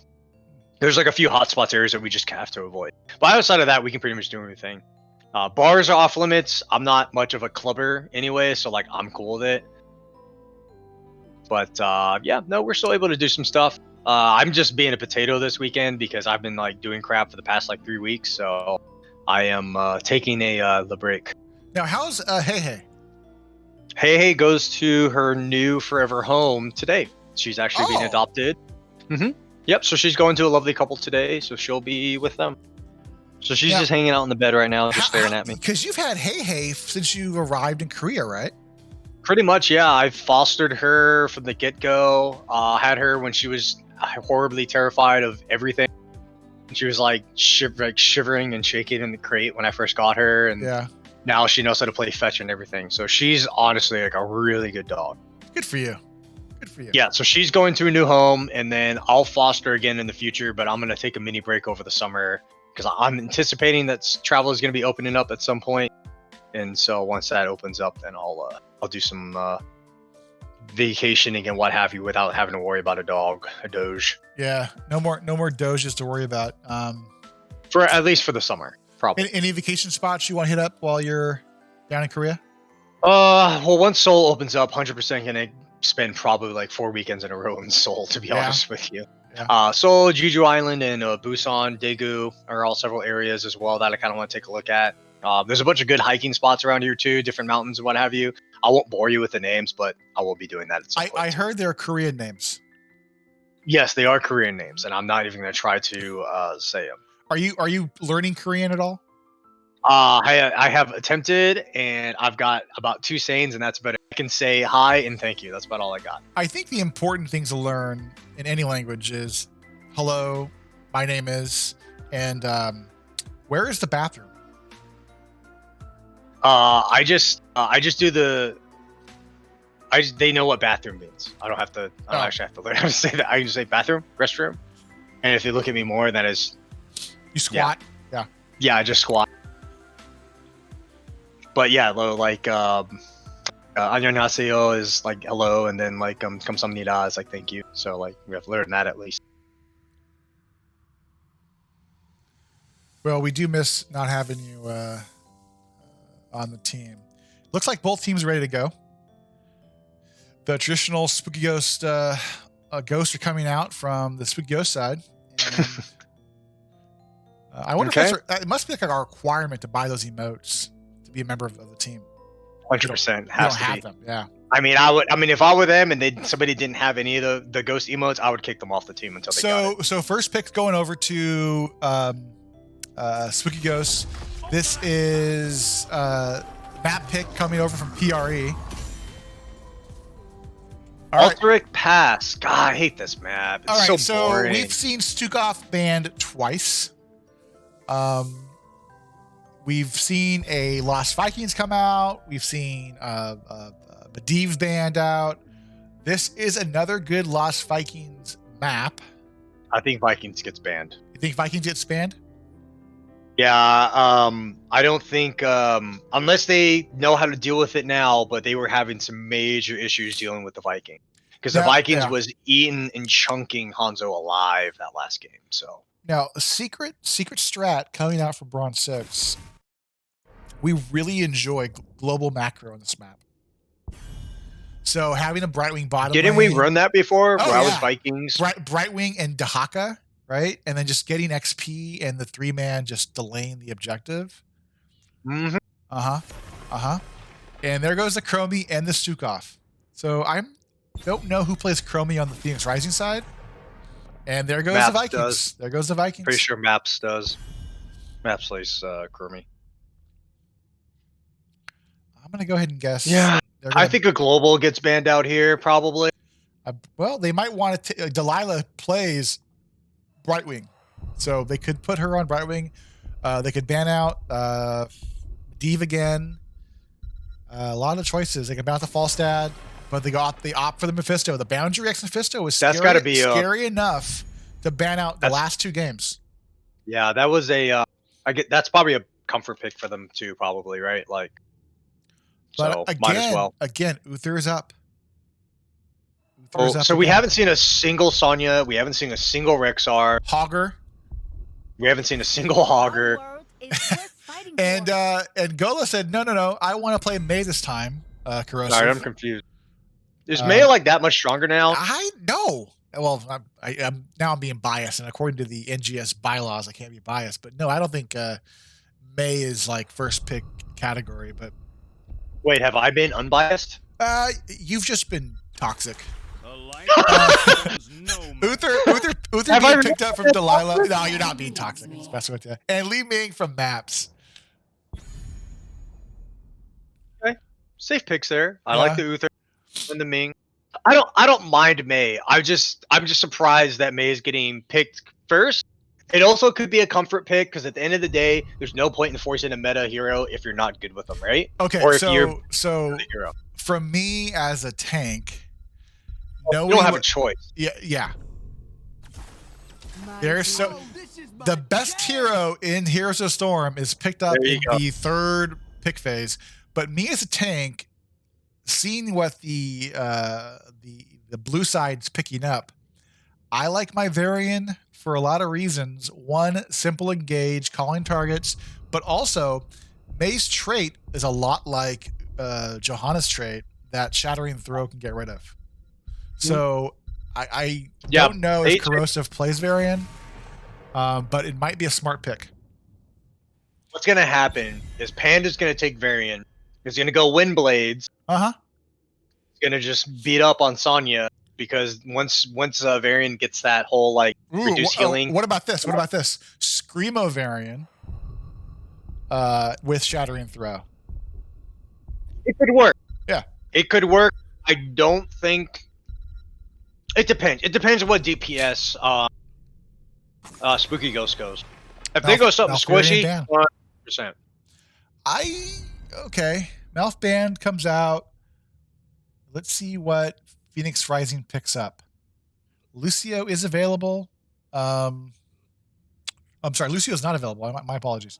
But from the tank side, I know the Corrosive does play Johanna. Pacos picks up Raynor. I like that pick. Yep. And there's They listen to you. They taking the Varian. my cast is on a 2-minute delay, so they're having 4-head abilities here. 5-head. 5-head. My bad, as the kids say. Okay, so I run this map quite a bit in NGS, and as one of the people that tells my teams what to do, I want Raynor at 1 minute to get his camp, and on the right hand side, I want either Sonya or Gul'dan to grab that camp with Lucio. So looks like we're gonna get A hyper carry Gul'dan here. a hyper carry Gul'dan with Zarya. The question is what are we gonna want for the offlane here? I'm assuming Sonya's off lane. So if I'm Spooky Ghost, I'm gonna set up avalanches or a shield, the wall thing. Deathwing. Deathwing. Yeah, I actually was wondering like Deathwing might actually be the player because they don't have any percentage damage really. Yeah. That can deal with the Deathwing. Like they don't have anybody that can kite the Deathwing. They don't. Because Gul'dan's not going to be up there. So it's literally going to be Sonya against the Deathwing. Now, I haven't played a Deathwing into a Sonya or vice versa in a long time. I think Sonya still wins that matchup, but not by much. Okay, which side here which comp do you like the most? I gotta go for me. I think the Phoenix Rising side draft looks a little bit better than the Spooky Ghost side, from ease of use. But I'm trying to figure out what the Spooky Ghost side is going to do here. But let's introduce the Phoenix Rising side. Smoochie, you want to pick up the left side? We have US maps on the Li Ming, Delilah on the Uther, Corrosive on the Varian, Pacos Tacos on the Raynor, and where the heck is and Deathwing? Deathwing's in the air.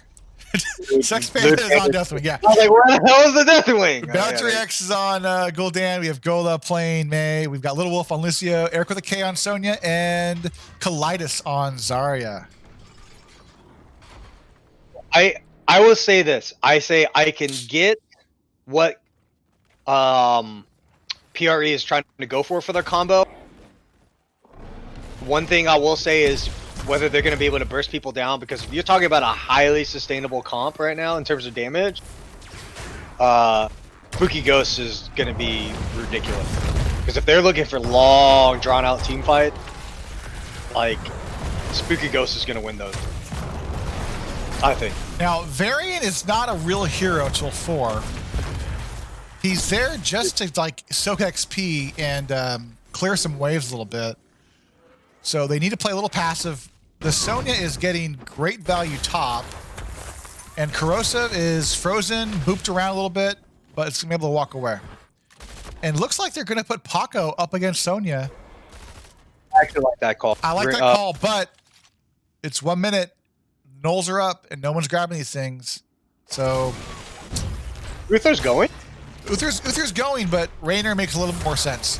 Boop on Corrosive, gets the freeze on Varian from Gola, and the counter engage from Varian.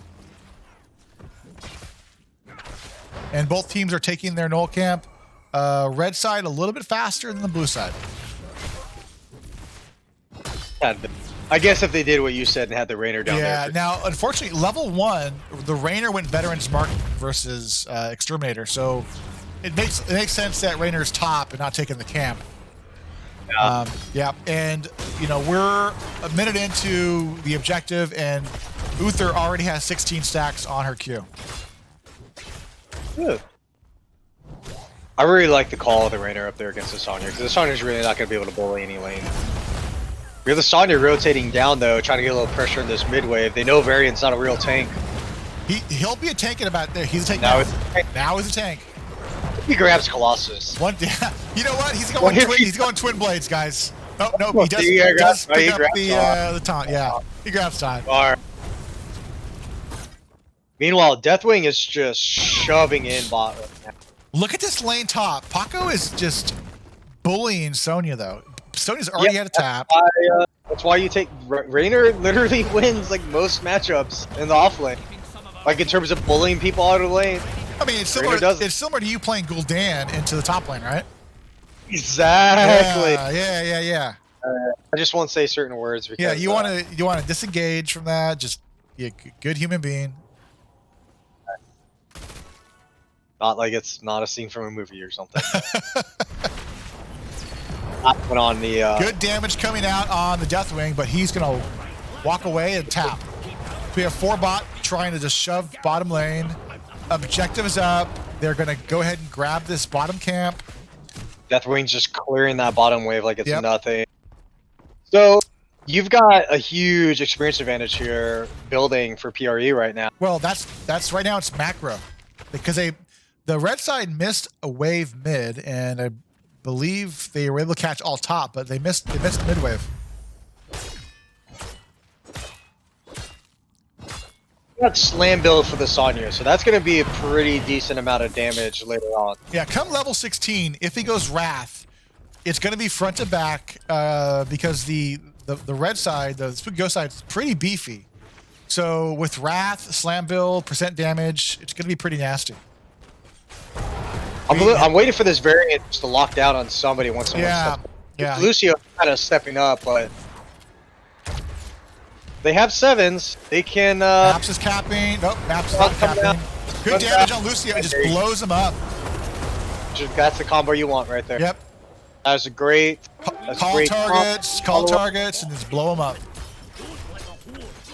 Good. So you got Deathwing, Sonya just splitting off the soak. They realize one person's dead. They can't do anything about it. Just trying to keep up on that soak, maybe get a little bit of pressure on the bot.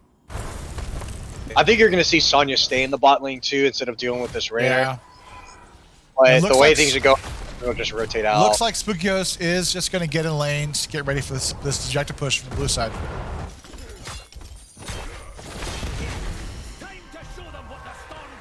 Oh, Sonya's getting some decent damage down there in the bot lane. Yep, that wall's gone. See the wall, though.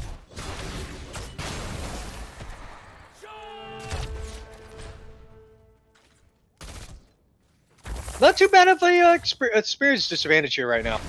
Only slightly ahead. Yes, As- but from the that- objective from has that- not arrived to the walls just yet, and There's gonna be some big damage. it's there. going to be some damage. Most likely, it'll be about halfway to 10 after this whole objective wave is cleared up. Here's a little fun thing that I remember when Alterac first came out. Because most maps, it's like you either destroy top or bottom, right? Like it's like, oh, top lane or bottom lane. I remember when Alterac first came out, people would actually shove in mid first. Oh, it's a great taunt that goes out, follow up, not enough damage, but it is enough to kind of get the meta back out a little. But a lot of people actually shoved out the mid lane, the middle fort, just to deny that easy rotation through the middle. It's just such a huge map. Hyperion comes out from Paco's. They did hit 10 prior to Ghost. Good taunt on the Gola. And good Almost damage. And they were able to convert a bottom fort, which I prefer in one of the boss lanes, versus that mid lane. And they look like they're rotating mid to catch that wave and maybe do a little more damage to that mid fort. I can't remember why everybody thought we would clear, but mid lane was better. Like when the Alterac map, this map. Remember that? When we played? No. When we played, we shoved out either top or bottom. Yeah, Right? we weren't dumb. Yeah. But, oh looks my! looks I like remember when people wanted to do they're that. capping the Mercs out here.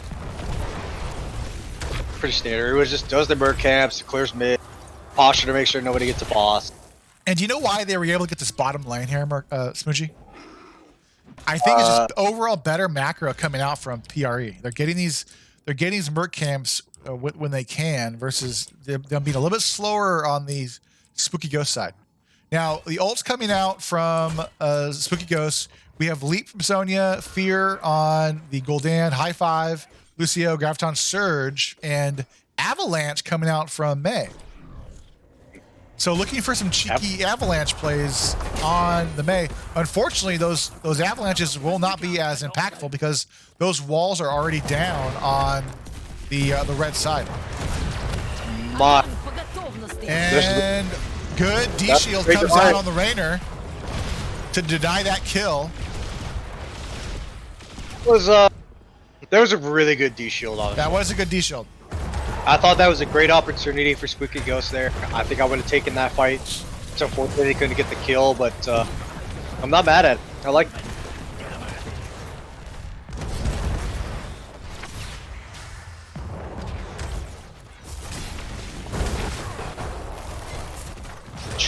Mei using the trait to heal up.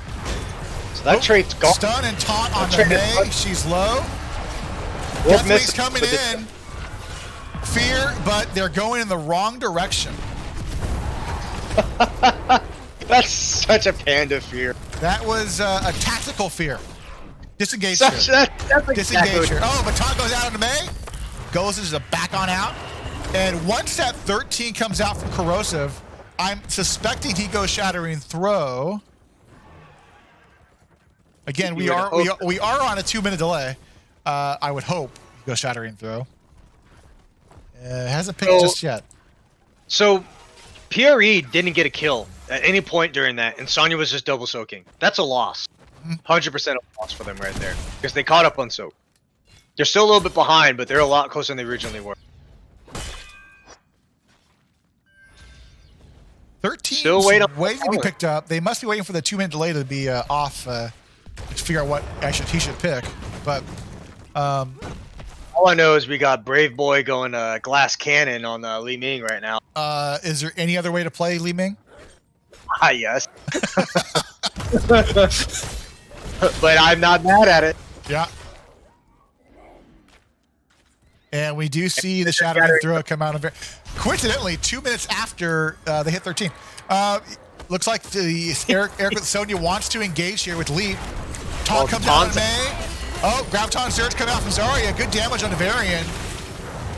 But This is actually just gonna walk like, away. That at 25 armor from Uther, I said a lot of damage on Varian, but really wasn't with the armor. And meanwhile, armor, Deathwing is shield top, having a tea party top lane by himself, while the objective is going. Lead comes out on the Rainer. This Rainer's but good D shield. Todd goes out on the Gul'dan. Hyperion comes out.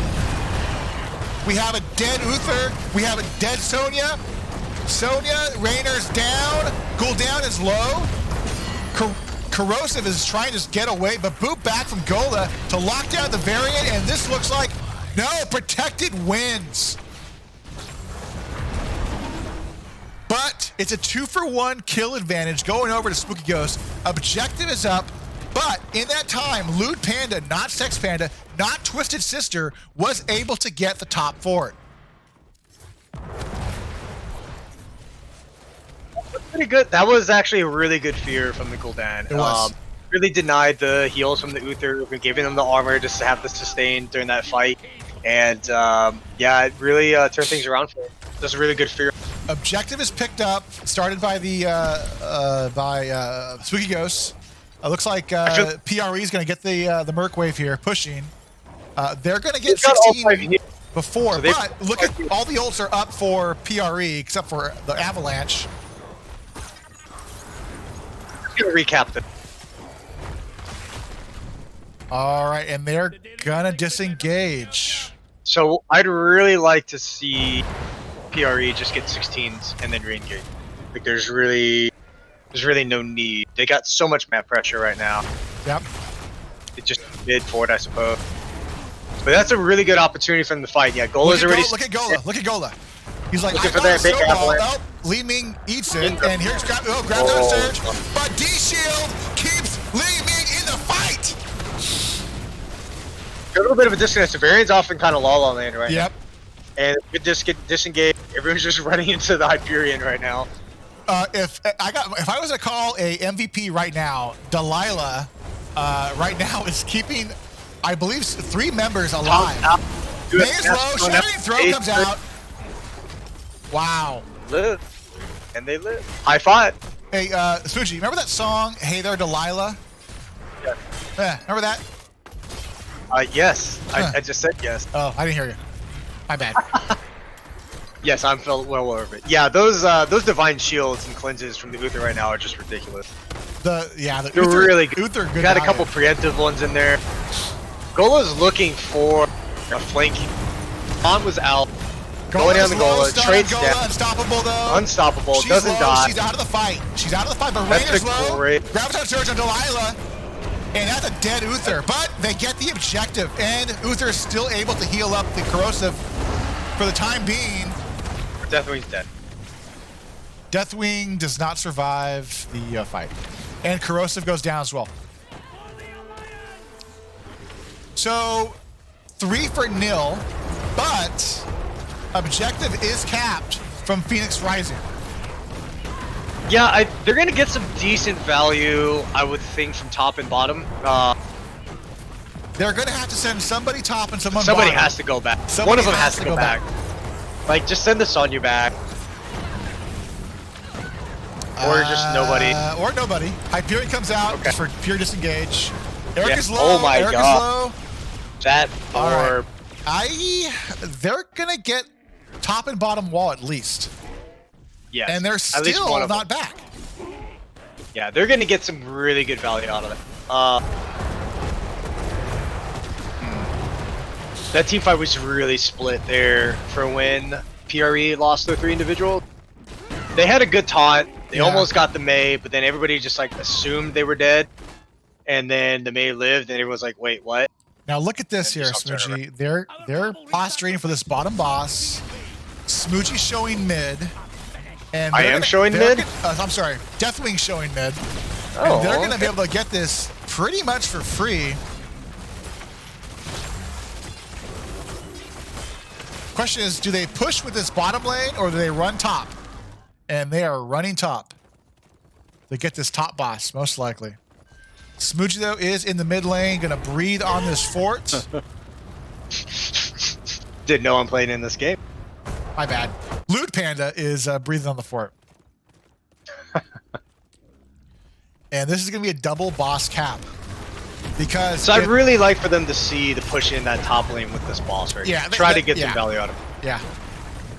Because if you can get one of these keeps down, that's going to be huge this early. And it I looks think like they're really going to need... They're Sorry, taking go your ahead. advice. They're taking your advice, Mooji. They're going to push with this wave and get this boss some support. Taunt goes out on Mei. The Mei holds on to her ice wall.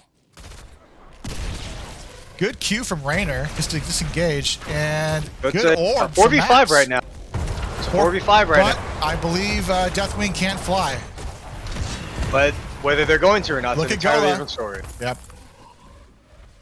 You got Corrosive looking for a taunt here. Yeah. Skull is trait down or no? So they're just going to get a free clear on the spot. So they're just going to cap. At some point, they're going to cap.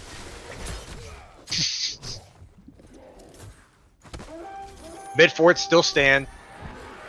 Now look at the bottom keep though, Smidgy. Hyperion comes Yeah, out on the mid fort, and they get the Mei. That's a great That's taunt. huge. That's a great taunt. That's huge. Yeah. That's a good surge great comes out. surge, Bulma though. comes out, and Raynor. Delilah is walking away. Taunt goes down to the Zarya. Deathwing's flying in with his fire thing. Oh, huge Oh damage on my Boundary. God. That was like 80% of his health. Oh my gosh. What do? You're just like, what? I haven't seen They're gonna aggression like that, Spoogie, since my fourth wife. That was a fat. That was a fat orb, and there's And the another fat orb. Gul'dan goes down. Oh man. So Yeah, that's right. that's not good. one person cap gotta- this. Take the so top their main keep, dam- bottom keep. Their main damage is down for 50 seconds. Yep. This objective is going to be capped at 2. That's going to be rough. And This is all gonna be those tough. lanes are pushed out. It's going to be really hard to defend here. This is going to be a hard defense for Spooky Ghosts. So you got Fear up, you still got Leap, High Five is still up, Zarya's ult is still up. So they have an opportunity to capitalize on this because Shield is still down. So you still got some opportunity here. They are doing damage to this mid keep. The bottom, the 20s top are up. keep and the bottom keep are both low. This looks like a 3 keep cap. They are rotating top. So they're gonna. So Zarya's gonna try to get that like 5-man silence graviton, 100%. Yep. That's what they're looking to at least get 2 or 3 people in that. Ideally, you get the Uther in it. Ideally, you want to get the Uther in the graviton, just to prevent the shield from happening. The rest of the ults don't really matter that much. And I looks would want to get the Uther.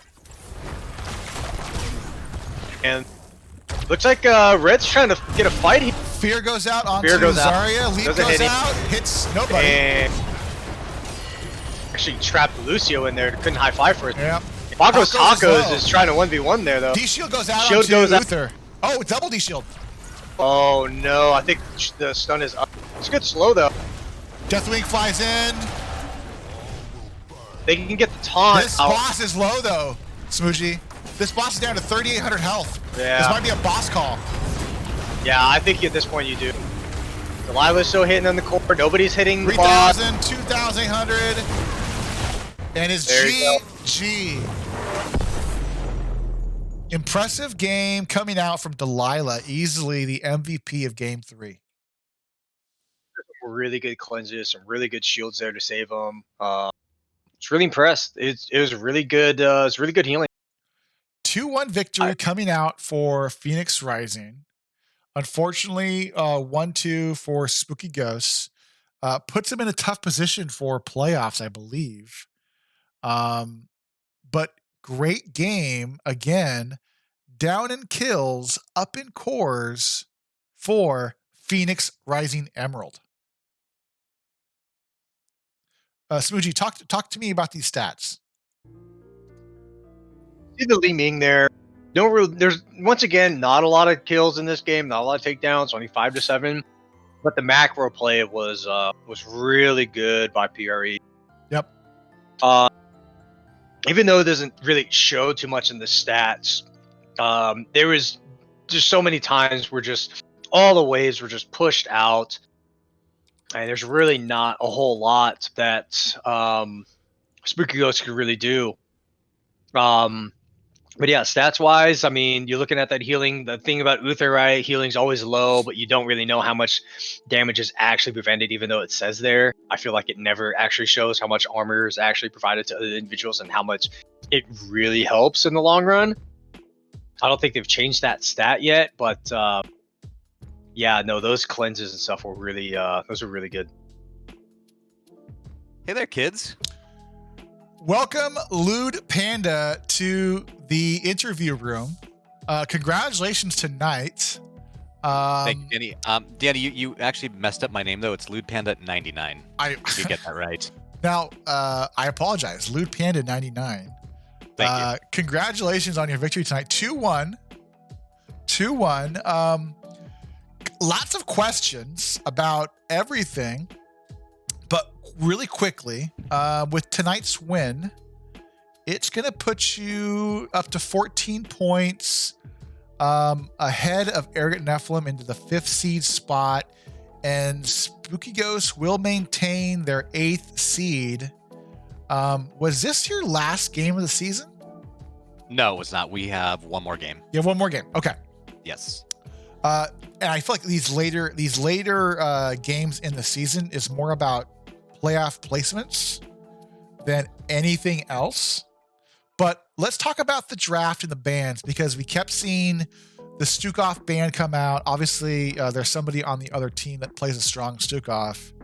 And then we saw the Mephisto bands come out later. Just Boundary X played a really strong Mephisto on Volskaya. Let's talk about game one. Sure. So What would you like to know, Danny? tell me, what was the draft and what was the picks? We saw May come out twice really early. What led to the draft that you guys put together for game one? So normally we actually don't look for May, but they have a May player, and Yeah. we felt like that we needed to remove that from the equation because there were a lot of things to ban, and we didn't have you don't have enough bans to get rid of every pick. So that was more of a deny than anything. Okay. So you felt like you didn't want to ban it. You wanted to pick it, basically. Out of the potential heroes that we were banning, yeah. And Suji, what questions do you have for Panda on game one? I guess my main question was, why the Gazlo when you know you had to pick something to protect the KTZ?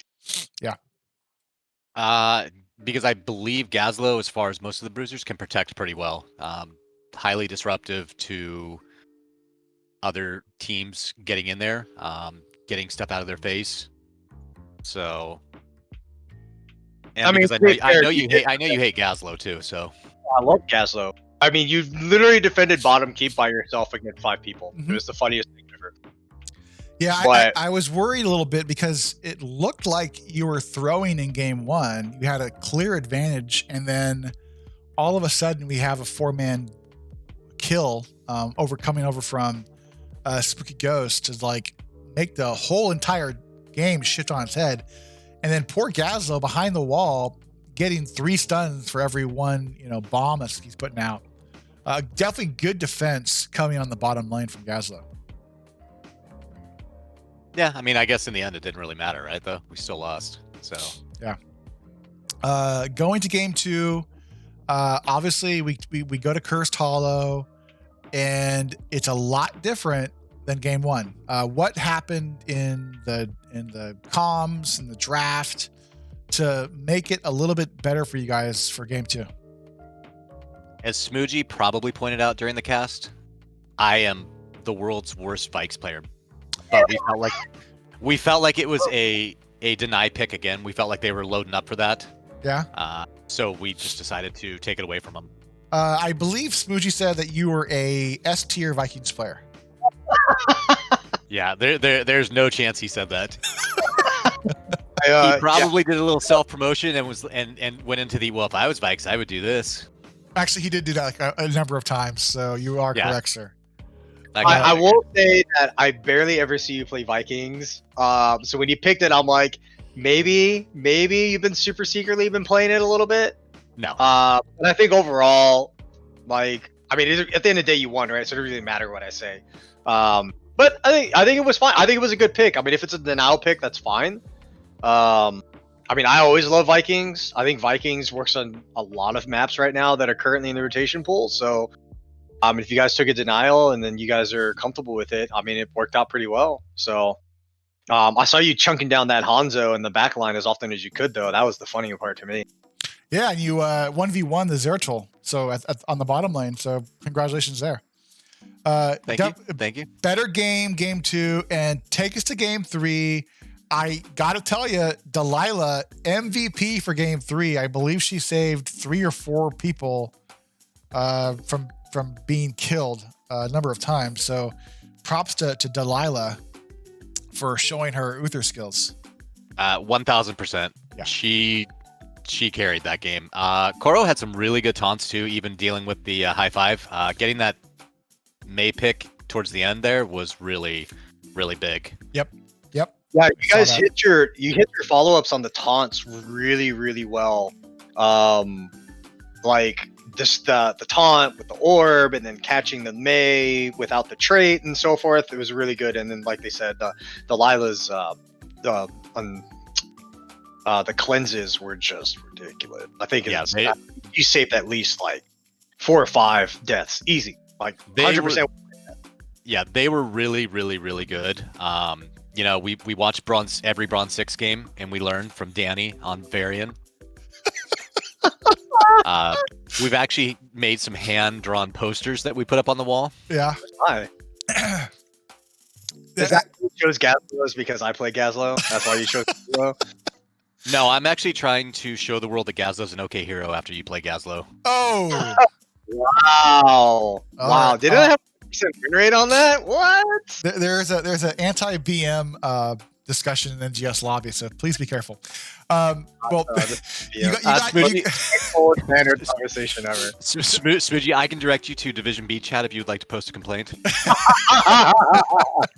So great macro coming in game 3, and I think that's sort of what led to the overall win. Smoogie, any last questions for Lewd Panda 99? Yeah, so when they went the Gul'dan, you saw the Zarya come out there towards the end with the Sonya and stuff. What were y'all thinking with those last picks? Because I know you took Deathwing was the very last pick, correct? If I remember correctly. Yes. Yeah. What else were you thinking there? Because it looked like you were kind of waiting a little bit. You know, why did you feel Deathwing? And what were you gonna originally go until you probably switched to Deathwing? Big map. So, you know, that was kind of the thought process behind that. As far as what I was actually looking at, I was looking at Hogger. It's something I've been playing on the side, and I feel pretty comfortable. I just really haven't had a need to bring it in NGS yet. So, you know, that may be something that we look at in playoffs as an option, but it's a pretty good Hogger map. So that was kind of the debate there. What was the thing that made you change with Deathwing? Was it really just the global? Or was it something else? Did you see like all the extra CC they had and were like, well, Deathwing can't be stopped, so. It was the global. I ultimately think just being able to kind of cruise around. All right. Well, it worked out. No, where are the tough questions, Danny? I thought you had some really good ones. You guys, well, my tough questions is this. Most likely, you guys are going to go ahead go up against Cosmos Redshift in the NGS first round of the playoffs. And I believe they beat you 2-0 when you guys met last. Let's see. You're sadly misinformed. I'm misinformed. What happened? Redshift. It was a very tight series. We prevailed. Oh, okay. Was it a 2-1? It was a 2-1, yes. Okay, well, It congratulations. was very, very, very close. All 3 games. So. So looking at the playoff picture, you're most likely going up against Redshift. What's the plan? Because you guys met up with them back in February, so it's been a month. So, and team strategies changes a little bit. Have you guys built any new comps? Are you looking to shift any players around, different roles? Have you been scouting Redshift? What's the plan for them? None of the above. Okay. None of the above. We're not looking at playoffs quite yet. Okay. There's quite a few games to be played, and there's going to be a lot of seeding change. I think between the 8, 7, 6, and 5 seeds. Okay. So next week's tournament is Randy Newman. And Randy Newman is sitting in the 7th seed, right above Spooky Ghost, right below you. Mhm. Have you put any work into scouting that team? We've actually played Randy Newman in Heroes Lounge. Okay. They're a really good team. They like to run really off-meta kind of stuff. It's always like when we played them last time, it was a really fun series. So we're looking forward to it. Plan on doing some of those off-meta things yourself, because I know you like to run some wonky things from time to time, so have any stuff up your sleeve that obviously you don't want to say, or would you like to be willing to share? I mean, I'm always ready to Mercather every single game. Or is that What about Zag? Zag Apple? We could do that. We could take a look at that. I So like it. we're not gonna outspice the Newmans. Like if they want to spice, they're gonna do it, and they're gonna do it right. We're just pale imitations on that one. So, yeah, it should be a fun series. Maybe Danny, you can pick it up since you're almost in the PR network of casters, right? You're trying out, right? Now's the moment. But so congratulations on tonight's win, 2-1 over Spooky Ghosts. Huge victory. You turned it out, reverse sweep. Any shout outs that you want to make for your last the party moments from us? 1000%. So last game, Paco absolutely slayed it against the Sonya. That was huge for us. Played well the whole series, but that was really big. I mean, he was really in control of that matchup. Dell, again, MVP for that last game, just with all the cleanses and the saves. Koro played a good game. Maps brought the damage and brought a lot of burst and sniped a lot of kills. The discipline board for NGS, I just want to thank them. I enjoy those folks immensely. Okay. Smoogy's feet. Have you ever seen them? His feet? Yeah. Not really on purpose. No. So Smoogy used to do ASMR streams Yeah. with his feet showing. They were amazing. You should have him do one. I think he charges them private on OnlyFans, not OnlyCams. Smoogy, you've been holding out on me. Apparently. Didn't know I didn't know I had a cam show of my feet. Well, apparently you do. Well, Yeah, he doesn't advertise it, but he should. we can get him on this right away. Oh, well, again, congrats to your team and good luck for next week. And thank you for letting us cast your game. Ooh woo. Ooh woo. Good game, buddy. Good luck to you guys as well for the rest of the season. Thanks, guys, and thanks for casting us. Oh, I'm sure it'll be a very fun cast when we watch it. It will be later. I was toxic the entire time, apparently. Oh, the NGS I'm board sorry. will come to display Smoogy. Smoogy, Will they really? No. Smoogy, congrats. Our first inaugural cast together. I will always remember our first time. This was it. Anything you want to shout us out with before we depart? Hey, thanks for having me for casting. It is actually 1:20 on a Saturday here. Yep. So I'm actually relaxing for this weekend. Over in Korea, North Korea is going crazy again, as per usual. Yep. There's missile, but we're still here. We're good.